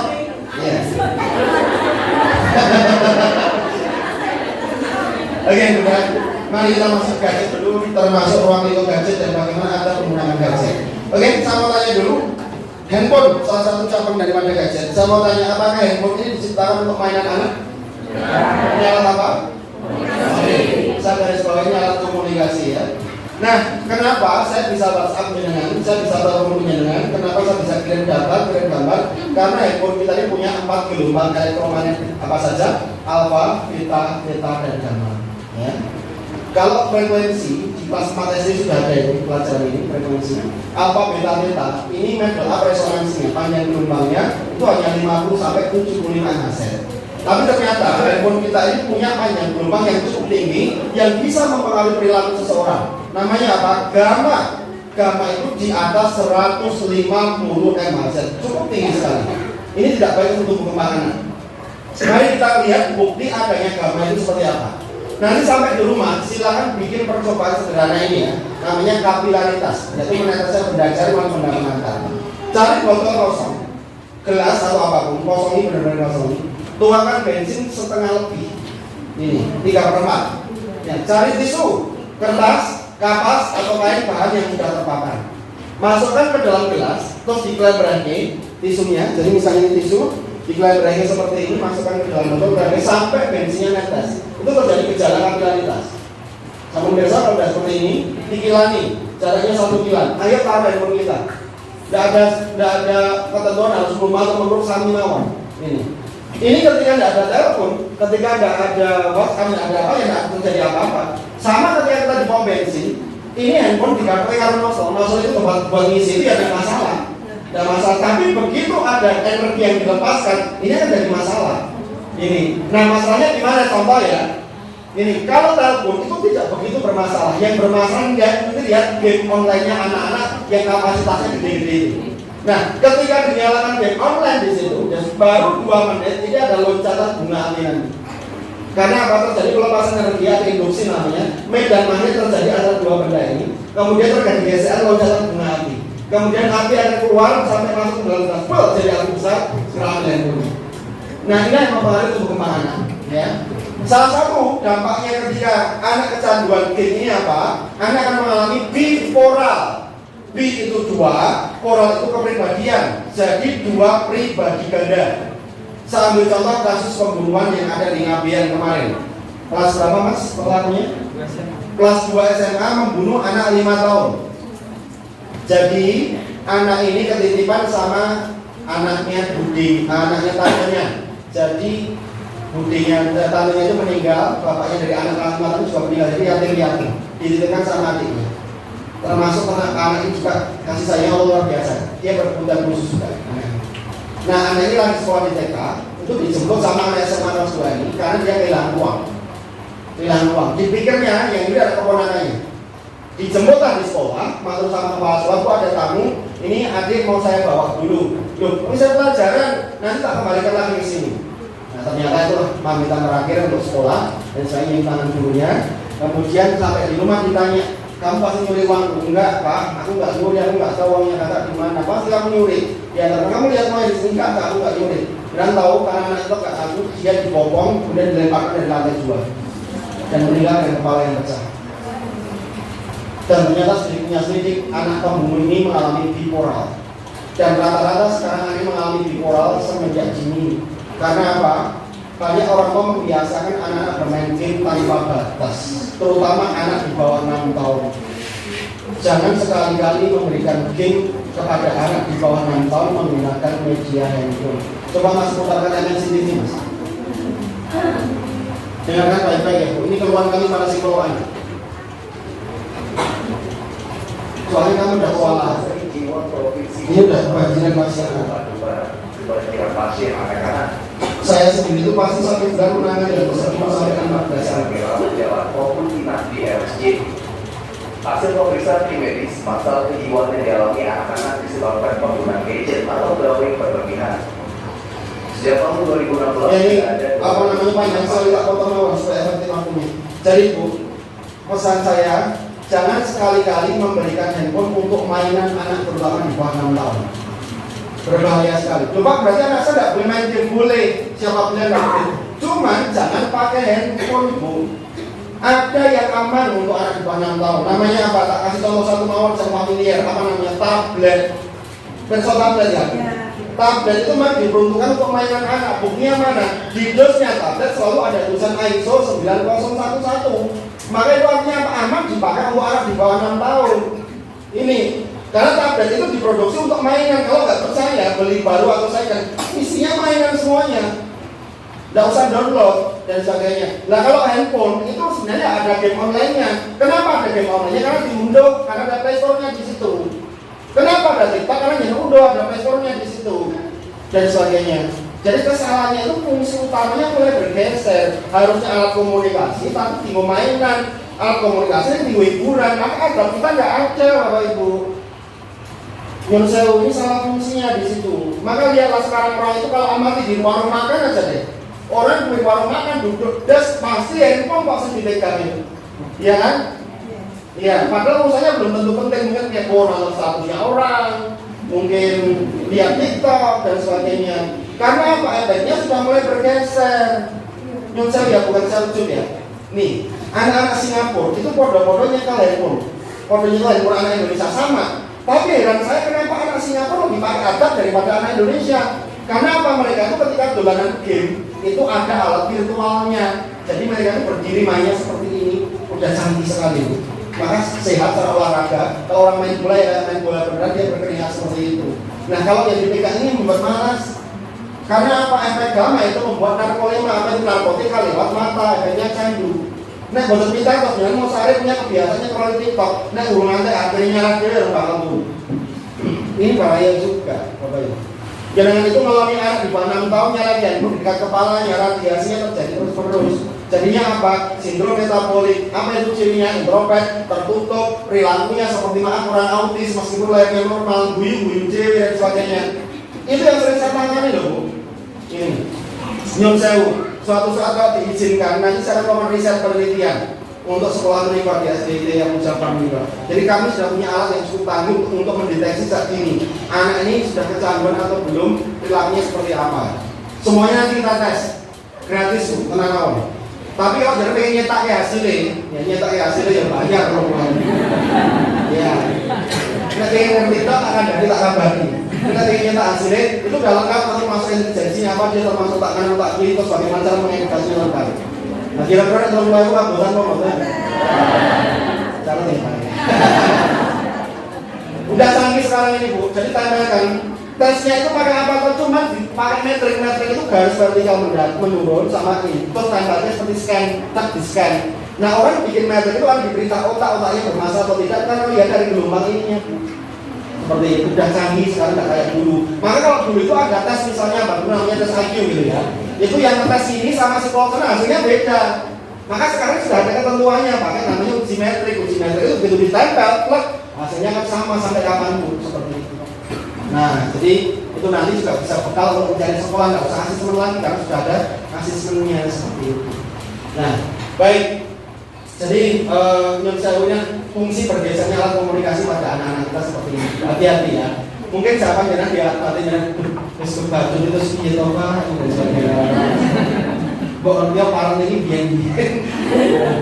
Ya, yang saya utarakan sama terus juga sama Pak Kepala Sekolah juga. Pak, kami itu kewalahan. Sekarang nanya itu kami hanya 6 orang loh Pak, sekolah anak itu. Kalau kami hanya di daun dampingi sekolah kami kecil enggak. Kalau kuliah ke anak-anak di sekolah anakku, nanti ketemuan sama saya tak terima di rumah sakit sih ya. Terus untuk generasi semuanya. Karena masih juga psikolog anak itu peluangnya masih besar sekali, masih gede sekali. Jadi ambil psikolognya dulu, terapan dulu, nggak ambil spesialisnya 2 tahun. Itu peluangnya masih banyak sekali. Jadi Insya Allah kami juga akan mendirikan satu rumah sakit khusus bagi tumbuh kembang anak. Nah, kalau selama ini tumbuh kembang itu masih jadi satu dari rumah sakit yang lain. Nah, kami akan mencoba, kemarin sudah mantu sama Pak Yulian Mono, beliau juga berusaha untuk nyangkupi bagaimana proses perizinan dan sebagainya. Kata Bunda itu pengaruhnya pada anak. Jadi harapan saya ada menggunakan handphone, salah satunya bagi anak itu apa? Yang pertama, istirahatkan handphone di atas jam 9. Ya.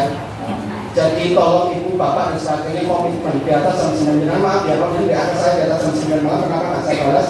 Karena mungkin saatnya saya istirahat. Besok pagi batas sholat subuh baru saya akan buka.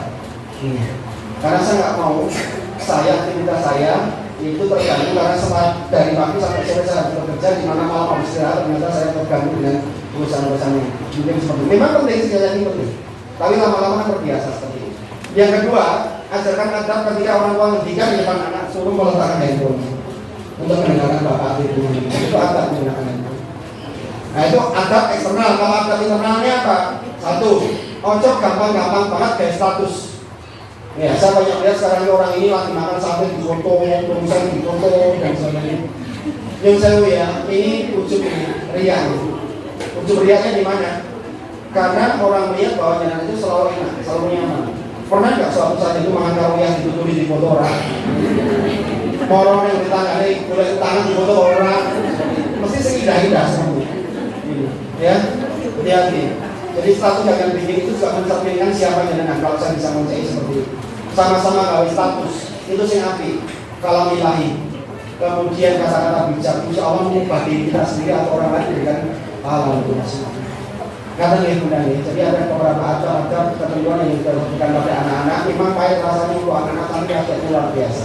Dan kalau nggak mau di sini masuklah ke YouTube saya.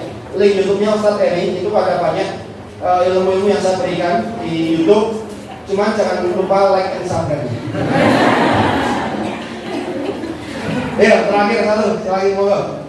Untuk Bunda guru tadi, kapan-kapan tak perdalam Bu, jangan di dalam upgrading guru. Insya Allah saya akan berbagi untuk upgrading guru. Ya, untuk teman-teman yang ada di sini saya kasih bagaimana ketika ada anak seperti ini, bagaimana karena guru tidak ingin jadi guru, tapi harus bisa menjadi konselor bagi anak. Tepuk tangan untuk teman-teman guru yang ada di sini. Satu lagi penanya sebelum saya tutup. Ini buku juga ya? Ya Allah, diborong kamera buku ya. Bismillahirrahmanirrahim. Assalamualaikum warahmatullahi wabarakatuh. Kenapa saya Bu Hani? Saya sudah berkeluarga, tapi saya belum karena seorang putra menteri ya. Tetapi saya punya pengalaman dengan anak seperti ini Pak. Sejak 2014 sampai 2021 itu saya mendidik anak secara keseluruhan. Ya, ibarat itu anak les. Tapi orang tuanya itu sudah memasangkan ke saya. Jadi mulai dari dia sekolahnya seperti apa, kemudian ada undangan paling murid saya juga yang mendatangi, ini mana pot saya yang ambil seperti itu. Karena orang tuanya bekerja di luar negeri. Saya kenal anak itu pintar, hafalannya bagus. Tapi suatu hari saya merasa kayak kecolongan. Saya lihat periksa HP-nya dari laptop, saya menemukan data yang tidak baik. Itu saya lakukan karena sekitar 2 bulan atau 2 bulanan. Ini kok anak nggak bisa masuk pelajaran. Awalnya itu kok amburadul. Bahkan surat dia sudah 28, tapi surat anak sendiri kok goncang, kok balik-balik. Nah dari situ kemudian saya laporan ke ibunya. Ada kendala seperti ini. Saya minta maaf karena saya kecolongan seperti itu bebas. Nah dari situ sudah mulai ada sikap antara saya dan anak. Si anak sudah tidak mau lagi dengan saya. Tidak ada keterbukaan. Tidak ada cerita tadi di sekolah gini Mbak, ini tidak ada seperti itu lagi. Nah dari sini saya belum ngerti Pak caranya bagaimana saya membangun kepercayaan dengan si anak apabila si anak ini ketahuan melakukan kesalahan. Bagaimana saya harus menghadapinya? Apakah saya sudah mencoba? Saya perhalus lagi, saya mengajak dia bicara, saya bahkan tidak menyinggung persoalan-persoalan yang sudah dia lakukan. Nah, tapi si anak itu masih, ya karena saya punya orang lain nih Pak, ngomong sama saya itu pada melengkos, menganggap saya belum mau, padahal biasanya ya belum dengan antusias seperti itu. Nah, apabila itu nanti terjadi dengan anak saya, bagaimana saya harus membangun komunikasi kembali, membangun rasa aman dia kepada saya dan sebagai seorang ibu. Kemudian bagaimana saya harus memperbaiki, mencoba untuk mendidik dari mulai saya, kemudian dari si anak seperti itu. Karena saya sendiri juga sebagai orang tua dia nanti kelak butuh dididik yang dengan jenengan sudah mendidik saya di sini seperti itu. Oke, terima kasih Pak. Assalamualaikum warahmatullahi wabarakatuh. Mana semangatmu? Ini semangatku. Mana semangatmu?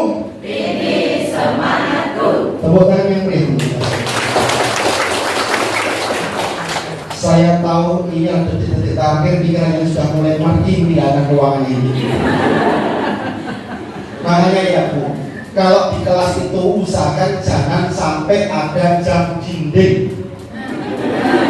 Itu saran saya. Jadi biarkan anak-anak itu sampai dengan titik darah penghabisan, sampai fokus sampai gurunya berakhir, gitu ya, seperti itu. Jadi saya bisa melihat, yang saya bukan apa. Ini ya, kenapa kok rata-rata HRD perusahaan itu rata-rata psikolog seperti kami. Karena orang bilang kami ahli ilmu jiwa. Jadi dengan itu sedang berusaha atau apa, karakternya asli seperti apa kami baca. Bahkan itu bohong sama saya apa tidak, itu kami baca. Maka ya, maka ditemukan alat yang namanya lie detector. Ya, Sambo kemarin diuji pakai alat ini. Ya, ini nyala lampu kalau yang orange seperti itu. Maka harapan saya itu yang punya alat ini juga. Jadi kalau suami-suami pelanggar bisa ditanya kalau nyala bohong kalau juga. Oke, jadi yang saya tetaplah fokus sampai dengan selesai acara ini. Bunda, inilah sebenarnya ibadahnya para guru. Guru misalnya, maaf ya, dapat gaji umpamanya 100.000 umpamanya.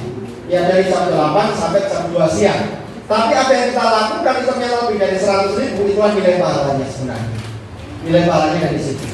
Tapi ada juga ketika kita ini dapat 100.000, tapi apa yang kita lakukan buat sholat tidak ada 100.000. Hanya saya juga amati. Saya pernah soalnya saya jangan pikir saya nggak pernah ngelasi, saya pernah ngelasi anak-anak juga pernah. Ya, jadi saya rasanya gitu ya. Misalnya pas orangnya ngomong tuanya gitu, saya itu pakainya sok gimana dari body. Ini masalah ngomong tuanya lewat, aku udah semangat itu. Dan dosa itu ya. Jadi saya ketika seperti saya pernah merasakan juga. Tapi insya Allah ini sebuah proses yang harus kita lalui. Dan akhirnya, yang saya termasuk saya punya pondok pesantren itu karena proses. Jangan tahu prosesnya apa, karena meninggalnya anak saya satu-satunya. Ya, karena meninggalnya anak saya satu-satunya. Dan ketika anak saya dimakamkan, saya tuh gak bisa lihat jenazahnya anak saya. Kemudian saya mengakhiri, saya tuh jangan dikira kalau psikolog anak itu juga sempurna psikisnya enggak. Saya tuh pernah dari titik hidup enggak mati enggak. Ini bahkan orang ludahi saya saja enggak balas silakan ludahi saya. Saya tuh pernah dari titik hancur. Hancurnya lagi apa, meninggalnya istri saya. Saya dalam satu tahun kehilangan 2 orang yang saya sayangi, anak dan istri saya. Dan kena asam lambung, asam lambung. Ya, seperti itu. Kemudian saya mulai wakafkan badan saya. Dulu saya tidak pernah dakwah. Saya tidak pernah dakwah di masjid, saya tidak pernah dakwah di kajian-kajian seperti itu, tidak pernah datang. Apalagi kok sekarang saya kembali, saya dipakai Allah untuk berdakwah seperti itu. Dan inilah ternyata puncaknya hidup seseorang itu bukan karena kita memiliki apa. Jadi saya bisa mengambil kesimpulan ternyata ya, orang yang kaya itu bukan seberapa banyak yang kita miliki, salah itu. Bukan karena zero spot kita, rumah kita dapat enggak. Nah orang yang kaya itu apa? Seberapa ikhlas kita membuat Allah tersenyum. Ya, meskipun kita ini miskin saja apa, tapi tadi misalnya kita ini membuat anak punya semangat, anak termotivasi dan sebagainya, insya Allah itu orang yang kaya. Meskipun orang kaya yang dua apa ini kikir pelit, sugestinya mati, empatinya mati, dia itu tidak perlu orang miskin. Jadi jadilah orang yang kaya sesungguhnya yang membuat Allah tersenyum sehat, sehingga pas kita dikudut Allah menghadap suatu saat nanti pun kita harus siap. Karena bisa jadi itu hari terakhir kita. Pesan Rasulullah Bunda, apa itu? Do the best and let God do the rest. Lakukanlah yang terbaik setiap saat, seolah hari besok itu terakhir bagi dunia. Maka hari ini masih berkualitas, sholat kita berkualitas, cara berkomunikasi kita berkualitas dan sebagainya kan yang ini. Nah, maka yang terberat dari seorang berdakwah itu apa? Saya ketika sebelum berdakwah saya berdoa, ya Allah hadirlah dalam lisan saya. Saya takut tergelincir ke ujub, takut tergelincir ke lisan teriak, takut tergelincir ke kebohongan dan sebagainya, kebohongan lainnya seperti itu. Jadi tantangan terbesar bagi pendakwah itu tidak bisa menjalankan apa yang dia sampaikan seperti itu. Maka bunda baju yang dipakai belum tentu sama saya pakai. Baju yang saya pakai belum tentu sama yang dipakai. Menyenangkan akan punya ilmu yang dapatkan sendiri dengan berbagai macam karakter anak-anak yang dampingi seperti itu. Nah karakter anak itu ada 4: melankolis, koleris, sanguis, flegmatis. Ketika anak melankolis itu tentunya mengedepankan perasaan cara mengedukasinya. Tapi ini saya akan sampaikan di akhir guru nanti tidak bocor sih ya. Jadi nanti akhir guru nanti mengenal karakter anak bagaimana mengaturkannya sebagainya akan saya bongkar. Nanti kalau akhir guru saya nggak mau di sekolah. Maunya di mana? Tolong cari tempat di Tawang, kita lebih bisa. Tolong saya bisa mengalami upgrading-nya total all out. Jangan, saya kalau berbagi ilmu 1 jam 2 jam untuk upgrading guru insya Allah tidak nyampe. Atau ilmunya kurang maksudnya seperti itu. Jadi hari ini itu bisa upgrading. Yang lain mau ikut upgrading bayar tadi ya bagi muridnya. Baik, terakhir dari saya, karena kebetulan nanti badan dulu saya harus ada kegiatan lagi. Ayah bunda, saya kasih 3 cara mendidik anak supaya anak kita soal-soal dunia akhiratnya sukses seperti apa. Yang pertama, wariskanlah kepada anak-anak kita yang namanya kecerdasan intelektual, intellectual quotient. Porsinya 20%. Contohnya apa itu Ustaz? Jenengan sekolahkan anak itu jangan tidur-tidur. Tolong sekolahkan setinggi-tingginya selama kita mampu untuk membedakan mana yang batil dan mana yang hak pada anak-anak kita karena ilmu yang dimiliki dari para gurunya. Maka kalau aku ngantar ke anak sekolah, nyebut anak sekolah itu sih ikhlas, karena itu bagian dari investasi akhirat dunia. Seperti itu. Tapi saya lihat banyak ibu sekarang anaknya mulai rotok telat terus pernah peremut anaknya dipermuti dan sebagainya seperti itu. Maka ya apa? Oh ibu nanti dites ya. Kapan-kapan pulangnya atau ditelat tapi pernah peremut apa ini? Karena saya banyak melihat karena di depan itu juga rambulan kalau yang investasi ini bagian dari investasi akhirat. Jadi orang tua yang baik itu bukan orang tua yang meninggalkan warisan berupa tanah rumah mobil tidak, tapi tinggalkanlah warisan berupa akhlak yang mulia, terutama intelektualnya. Meskipun dunia yang mendidik dan yang meragati. Maka pesan-pesannya bayar SPP setelah ya. Oke. Baik, yang kedua, wariskanlah kepada anak-anak kita yang namanya kecerdasan emosional atau bahasa asingnya emotional quotient (EQ). Ini porsi agak gede yaitu 30%. Tentang apa ini Ustaz? Unggal-unggung, adab, attitude, budi pekerti. Saya ambil contoh kecerdasan emosionalnya Rasulullah. Saya ambil di kisah dakwahnya Rasulullah di hadis riwayat Ibnu Majah. Nah, suatu ketika Rasulullah itu selesai berdakwah, ada seorang ibu membawakan seranjang buah kepada Rasul. Ya Rasul, aku bawakan seranjang buah untukmu dan kepada sahabat sebagai pelepas dahaga saja. Tipun dahar ya Rasul. Atau Rasulullah mengambil satu. Beliau makan di depan para sahabatnya dan dahar di depan si pemberi buah tersebut. Nah para sahabat itu bingung, kok Rasulullah dahar sendiri ya? Gak biasanya seperti itu. Ada apa gerangan? Seperti yang ibu yang memberikan buah ini kondur, baru Rasulullah menyampaikan pada para sahabatnya, wahai para sahabatku, aku minta maaf pada kalian. Kenapa kok aku makan buah ini sendiri dan kenapa buah-buah di depan belum aku bagikan pada kalian? Ketahuilah sahabatku bahwa buah yang sedang aku makan rasanya tidak enak, rasanya asam. Aku khawatir buah-buah di depanku sama rasanya yang aku makan. Dan aku tadi berpikir kalau buah ini langsung aku bagikan pada kalian dan kalian makan bareng-bareng sama aku, tapi ekspresi wajah kalian kelihatan kalau buah ini tidak enak, maka yang memberikan akan sedih dan kecewa. Artinya apa? Jelas Rasulullah punya kecerdasan emosional. Coba kalau buah ini tak bagikan sama jenengan yang aku masih di sini kan dengan gebes-gebes, iya. Artinya apa? Jangan belum paham yang namanya kecerdasan emosional. Ini artinya apa? Mau mendidikan itu dipikir ini coba apa enggak ya? Dolim apa enggak ya? Ini bagian dari kecerdasan emosional. Ini 30% ini paling gede ini, 50% apa itu? Kecerdasan spiritual. Tolong berikan pada anak-anak. Salah satunya banyak pola ke anak di basic agama seperti ini, itu kecerdasan spiritual. Ya. Apa lebih lagi nanti SMP-nya juga sama. Jangan lepas ya, SMP-nya ingin dulu nanti di SMP. Jadi malah iklan ke orang ngomong itu ada besar gitu. Ya. Oke, jadi anak-anak akan memiliki kecerdasan spiritual yang luar biasa seperti itu, ilmu agama. Pas 100% ya, 20, 30, 50. Sekarang pertanyaan saya sama jenengan, bisa enggak kita hidup di dunia itu hanya mengandalkan satu jenis kecerdasan saja, misalnya intelektual saja, bisa enggak? Tapi prakteknya banyak yang bisa ini. Contohnya apa Pak? Tak kasih contoh, sambung. Ya. Loh, sambung itu kurang intelektual apa? Kurang pendidikan apa seorang jenderal ya?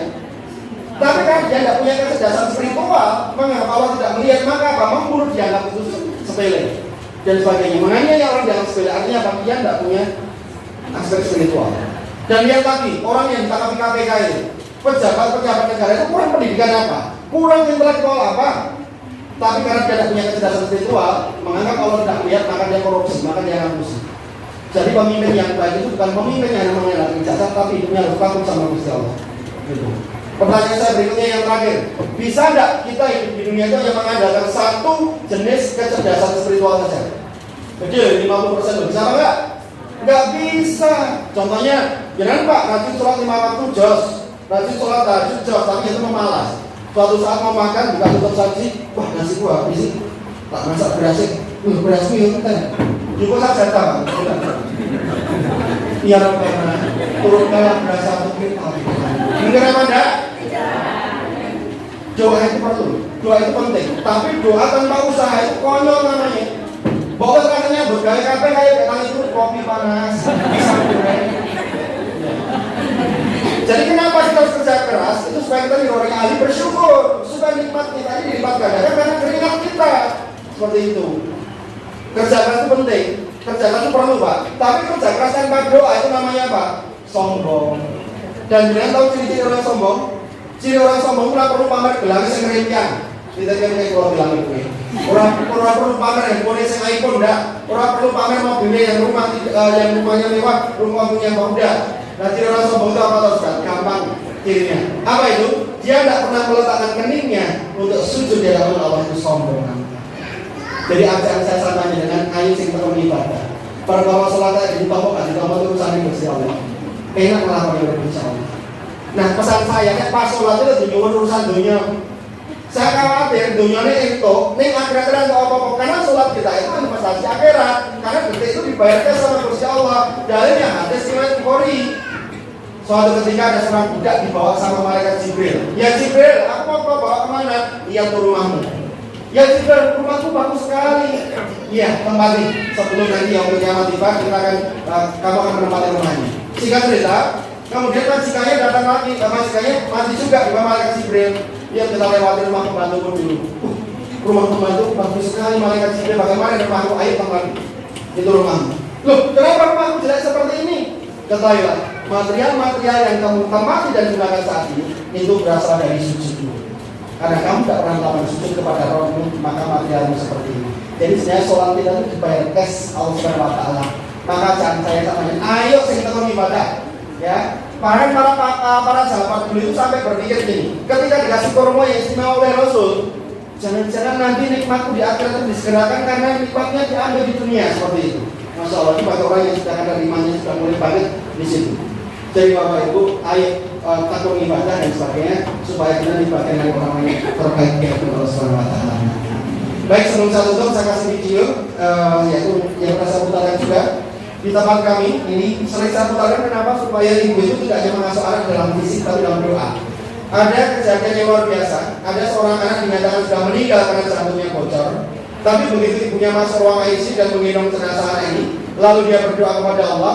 Tiba-tiba air mata ibu ini menetes tepat di mulut dan tangan jenazah anak ini. Apa yang terjadi? Allahu Akbar, anak ini bertobat. Dahsyatnya doa seorang ibu. Video dalam kisah nyata. Seorang ibu yang melahirkan anak berantai dan tidak pernah pasal kakinya, dokter mengatakan dia meninggal. Kemudian sang ibu pun mulai sambil berkata, apakah kamu tidur anakku sayang, bangunlah. Tak lama kemudian sang anak pun bernapas kembali dan menangis. Subhanallah, ini dia videonya, mudah-mudahan menginspirasi kita semuanya. Bapak Ibu, kedua itu lahir kembar, namun yang satunya meninggal karena jantungnya bocor. Ini yang meninggal.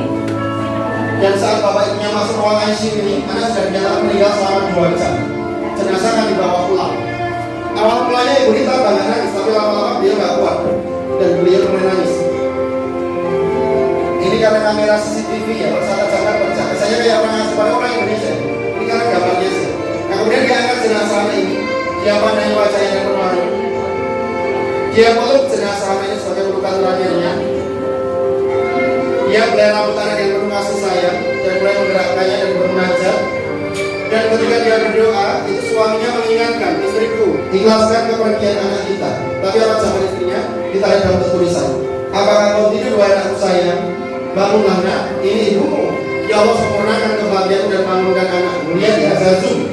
Ini air matanya menetes, mengalir. Ini menetes, tanahnya bergerak.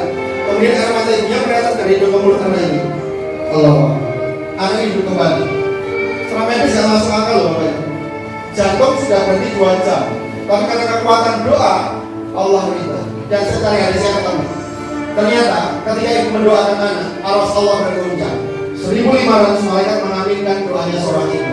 Jadi tidak ada yang mustahil dalam doanya seorang ibu kepada anaknya. Karena itu pendidikan yang sesungguhnya melalui doa. Jadi saya berani mengatakan juga, jika ada anak yang berani sama ibunya, tertutuplah pintu-pintu surga bagi anak tersebut. Ayo berlomba-lomba menjadi yang hebat untuk anak-anak kita sebelum ajal menjemput kita. Angkat kedua tangan penyenangan, izinkan saya mendoakan dengan fokus dan konsentrasi. Ayo kita bermunajat. Kita akan doakan anak-anak kita, rumah tangga kita. Mudah-mudahan di sisa akhir umur kita ini kita masih diberikan kesempatan untuk membangun keluarga yang penuh sakinah mawaddah. Pejamkan mata, bayangkan hanya seorang diri, tinggalkan beban apapun masalah dengan air. Kita akan ada di alamnya zat, alamnya Allah Subhanahu wa taala. Mari kita pejamkan. Bismillahirrahmanirrahim. Duhai Zat yang Maha Menatap, Maha Melihat dan Maha Mengerti segala isi hati kami. Ya Rabbana, saat ini sangat kami bersyukur sekali. Kami tinggalkan hidup pikuknya aktivitas dunia untuk duduk di majelis yang memuliakan ini ya Allah, untuk bermuhasabah tentang perjalanan hidup kami selama ini. Mungkin selama ini kami jarang bersyukur ya Allah, karena anugerah dan rezeki yang Kau berikan pada rumah tangga kami dan anak-anak pasangan kami. Ya Allah, maka tolong berikanlah kepada kami sebaik-baiknya banyak pandangan bagi istri dan anak-anak kami, dan jadikanlah kami orang-orang yang bertakwa atas mereka. Dan ya Allah ya Rabb, kami juga doakan untuk anak-anak kami. Tolong jadikanlah anak-anak kami menjadi anak yang soleh dan soleh, yang kelak doanya akan Kau dengar ketika kami kesulitan di alam barisan nanti. Dan untuk pasangan kami masing-masing, kami juga mendoakan.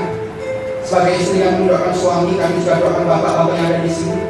Jadikanlah bapak-bapak juga suami kami ada di rumah yang sedang bekerja ini menjadi imam yang takwa kepadamu, imam yang sabar untuk menjemput rezeki, imam memberikan kedamaian, kesejukan pada rumah tangga kami. Dan ya Allah, para bapak-bapakku juga mendoakan istrinya, juga kami doakan rumah ibu yang ada di sekitar mata terkecuali. Jadilah mereka yang tidak di surga yang terbaik untuk pasangannya. Ibu yang sabar untuk anaknya, sabar akan pembagian takdir dan rezekinya. Ya Allah, jadikan rumah mereka rumah yang penuh jannah, tempat mereka tertawa, tersenyum, canda bahagia dengan seluruh anggota rumah tangganya. Dan ya Allah, kami sudah doakan jika di tempat ini barangkali ada yang terpisah karena perceraian, kuatkan iman mereka ya Allah. Mudah-mudahan apapun yang sedang mereka lakukan ini tidak lain tidak bukan hanya untuk menggapai ridho. Dan kami juga mendoakan ya Allah untuk anak-anak yang tidak mendapatkan kasih sayang, curahkanlah kasih sayang yang luar biasa kepada mereka. Pedih sekali menjadi anak yang tidak ada orang tua, pedih sekali hanya mendapati orang tua dalam satu pasangan saja. Namun ya Allah, berikan penghiburan yang luar biasa bagi rumah tangga itu. Dan kami juga mendoakan jika yang terpisah oleh kematian, baik bapak atau ibunya, atau pasangannya atau anaknya ya Allah. Ya Allah ya Rabb, berikan tempat yang terbaik di sisi-Mu, terimalah amal ibadahnya. Dan suatu saat nanti pun kami akan kembali kepadamu. Izinkan ketika kami kembali kepadamu dalam keadaan husnul khatimah, orang-orang yang memenangkan di jalan-Mu. Ya Allah ya Rabb, kami juga doakan siapapun yang sedang sakit di tempat ini, atau anggota keluarga di rumah sedang ada yang sakit, angkatlah penyakitnya. Engkau adalah dokter di atas segala dokter, obat di atas segala obat. Dan kami juga doakan ya Allah, siapapun di tempat ini sedang menguji rumah tangga kami, apakah saat ini kami punya masalah ekonomi, keuangan, ketidakpercayaan dengan pasangan, masalah perselingkuhan, atau masalah dengan anak, atau apapun masalah kami, ya Rahman ya Rahim, Engkau lebih besar daripada masalah ini. Maka kami pantas bersandar kepada Zat yang Maha Sempurna. Tolong jadikan diri kami, lindungi kami dan berikan derajat kepada kami dari waktu ke waktu. Berikan kami orang yang tabah dan tawakal atas segala ujian ini. Dan ya Allah, kami juga mendoakan kepala madrasah, teman-teman guru di tempat ini, karena mereka sudah lelah, maka tolong ya Allah, ubahlah lelah mereka menjadi lelah. Jadikanlah ladang pahala untuk menyejukkan hati anak-anak di tempat untuk menggapai masa depannya. Karena mereka sudah memudahkan urusan anak-anak, mudahkanlah urusan mereka baik dunia akhirat mereka. Ya Allah, kami akan pulang sebentar lagi. Maka mudah-mudahan ruangan menjadi saksi bagi kami untuk tekun dan ikhlas beribadah tanpa terpaksa, memberikan contoh kepada anak-anak yang keteladanan kami, kemudian kesabaran kami, meredam emosi kami lebih baik lagi. Maha suci ya Allah dalam firman-Mu. Rabbana atina fid dunya hasanah wa fil akhirati hasanah wa qina adzabannar wa qina adzabannar wa qina adzabannar walhamdulillahi rabbil alamin.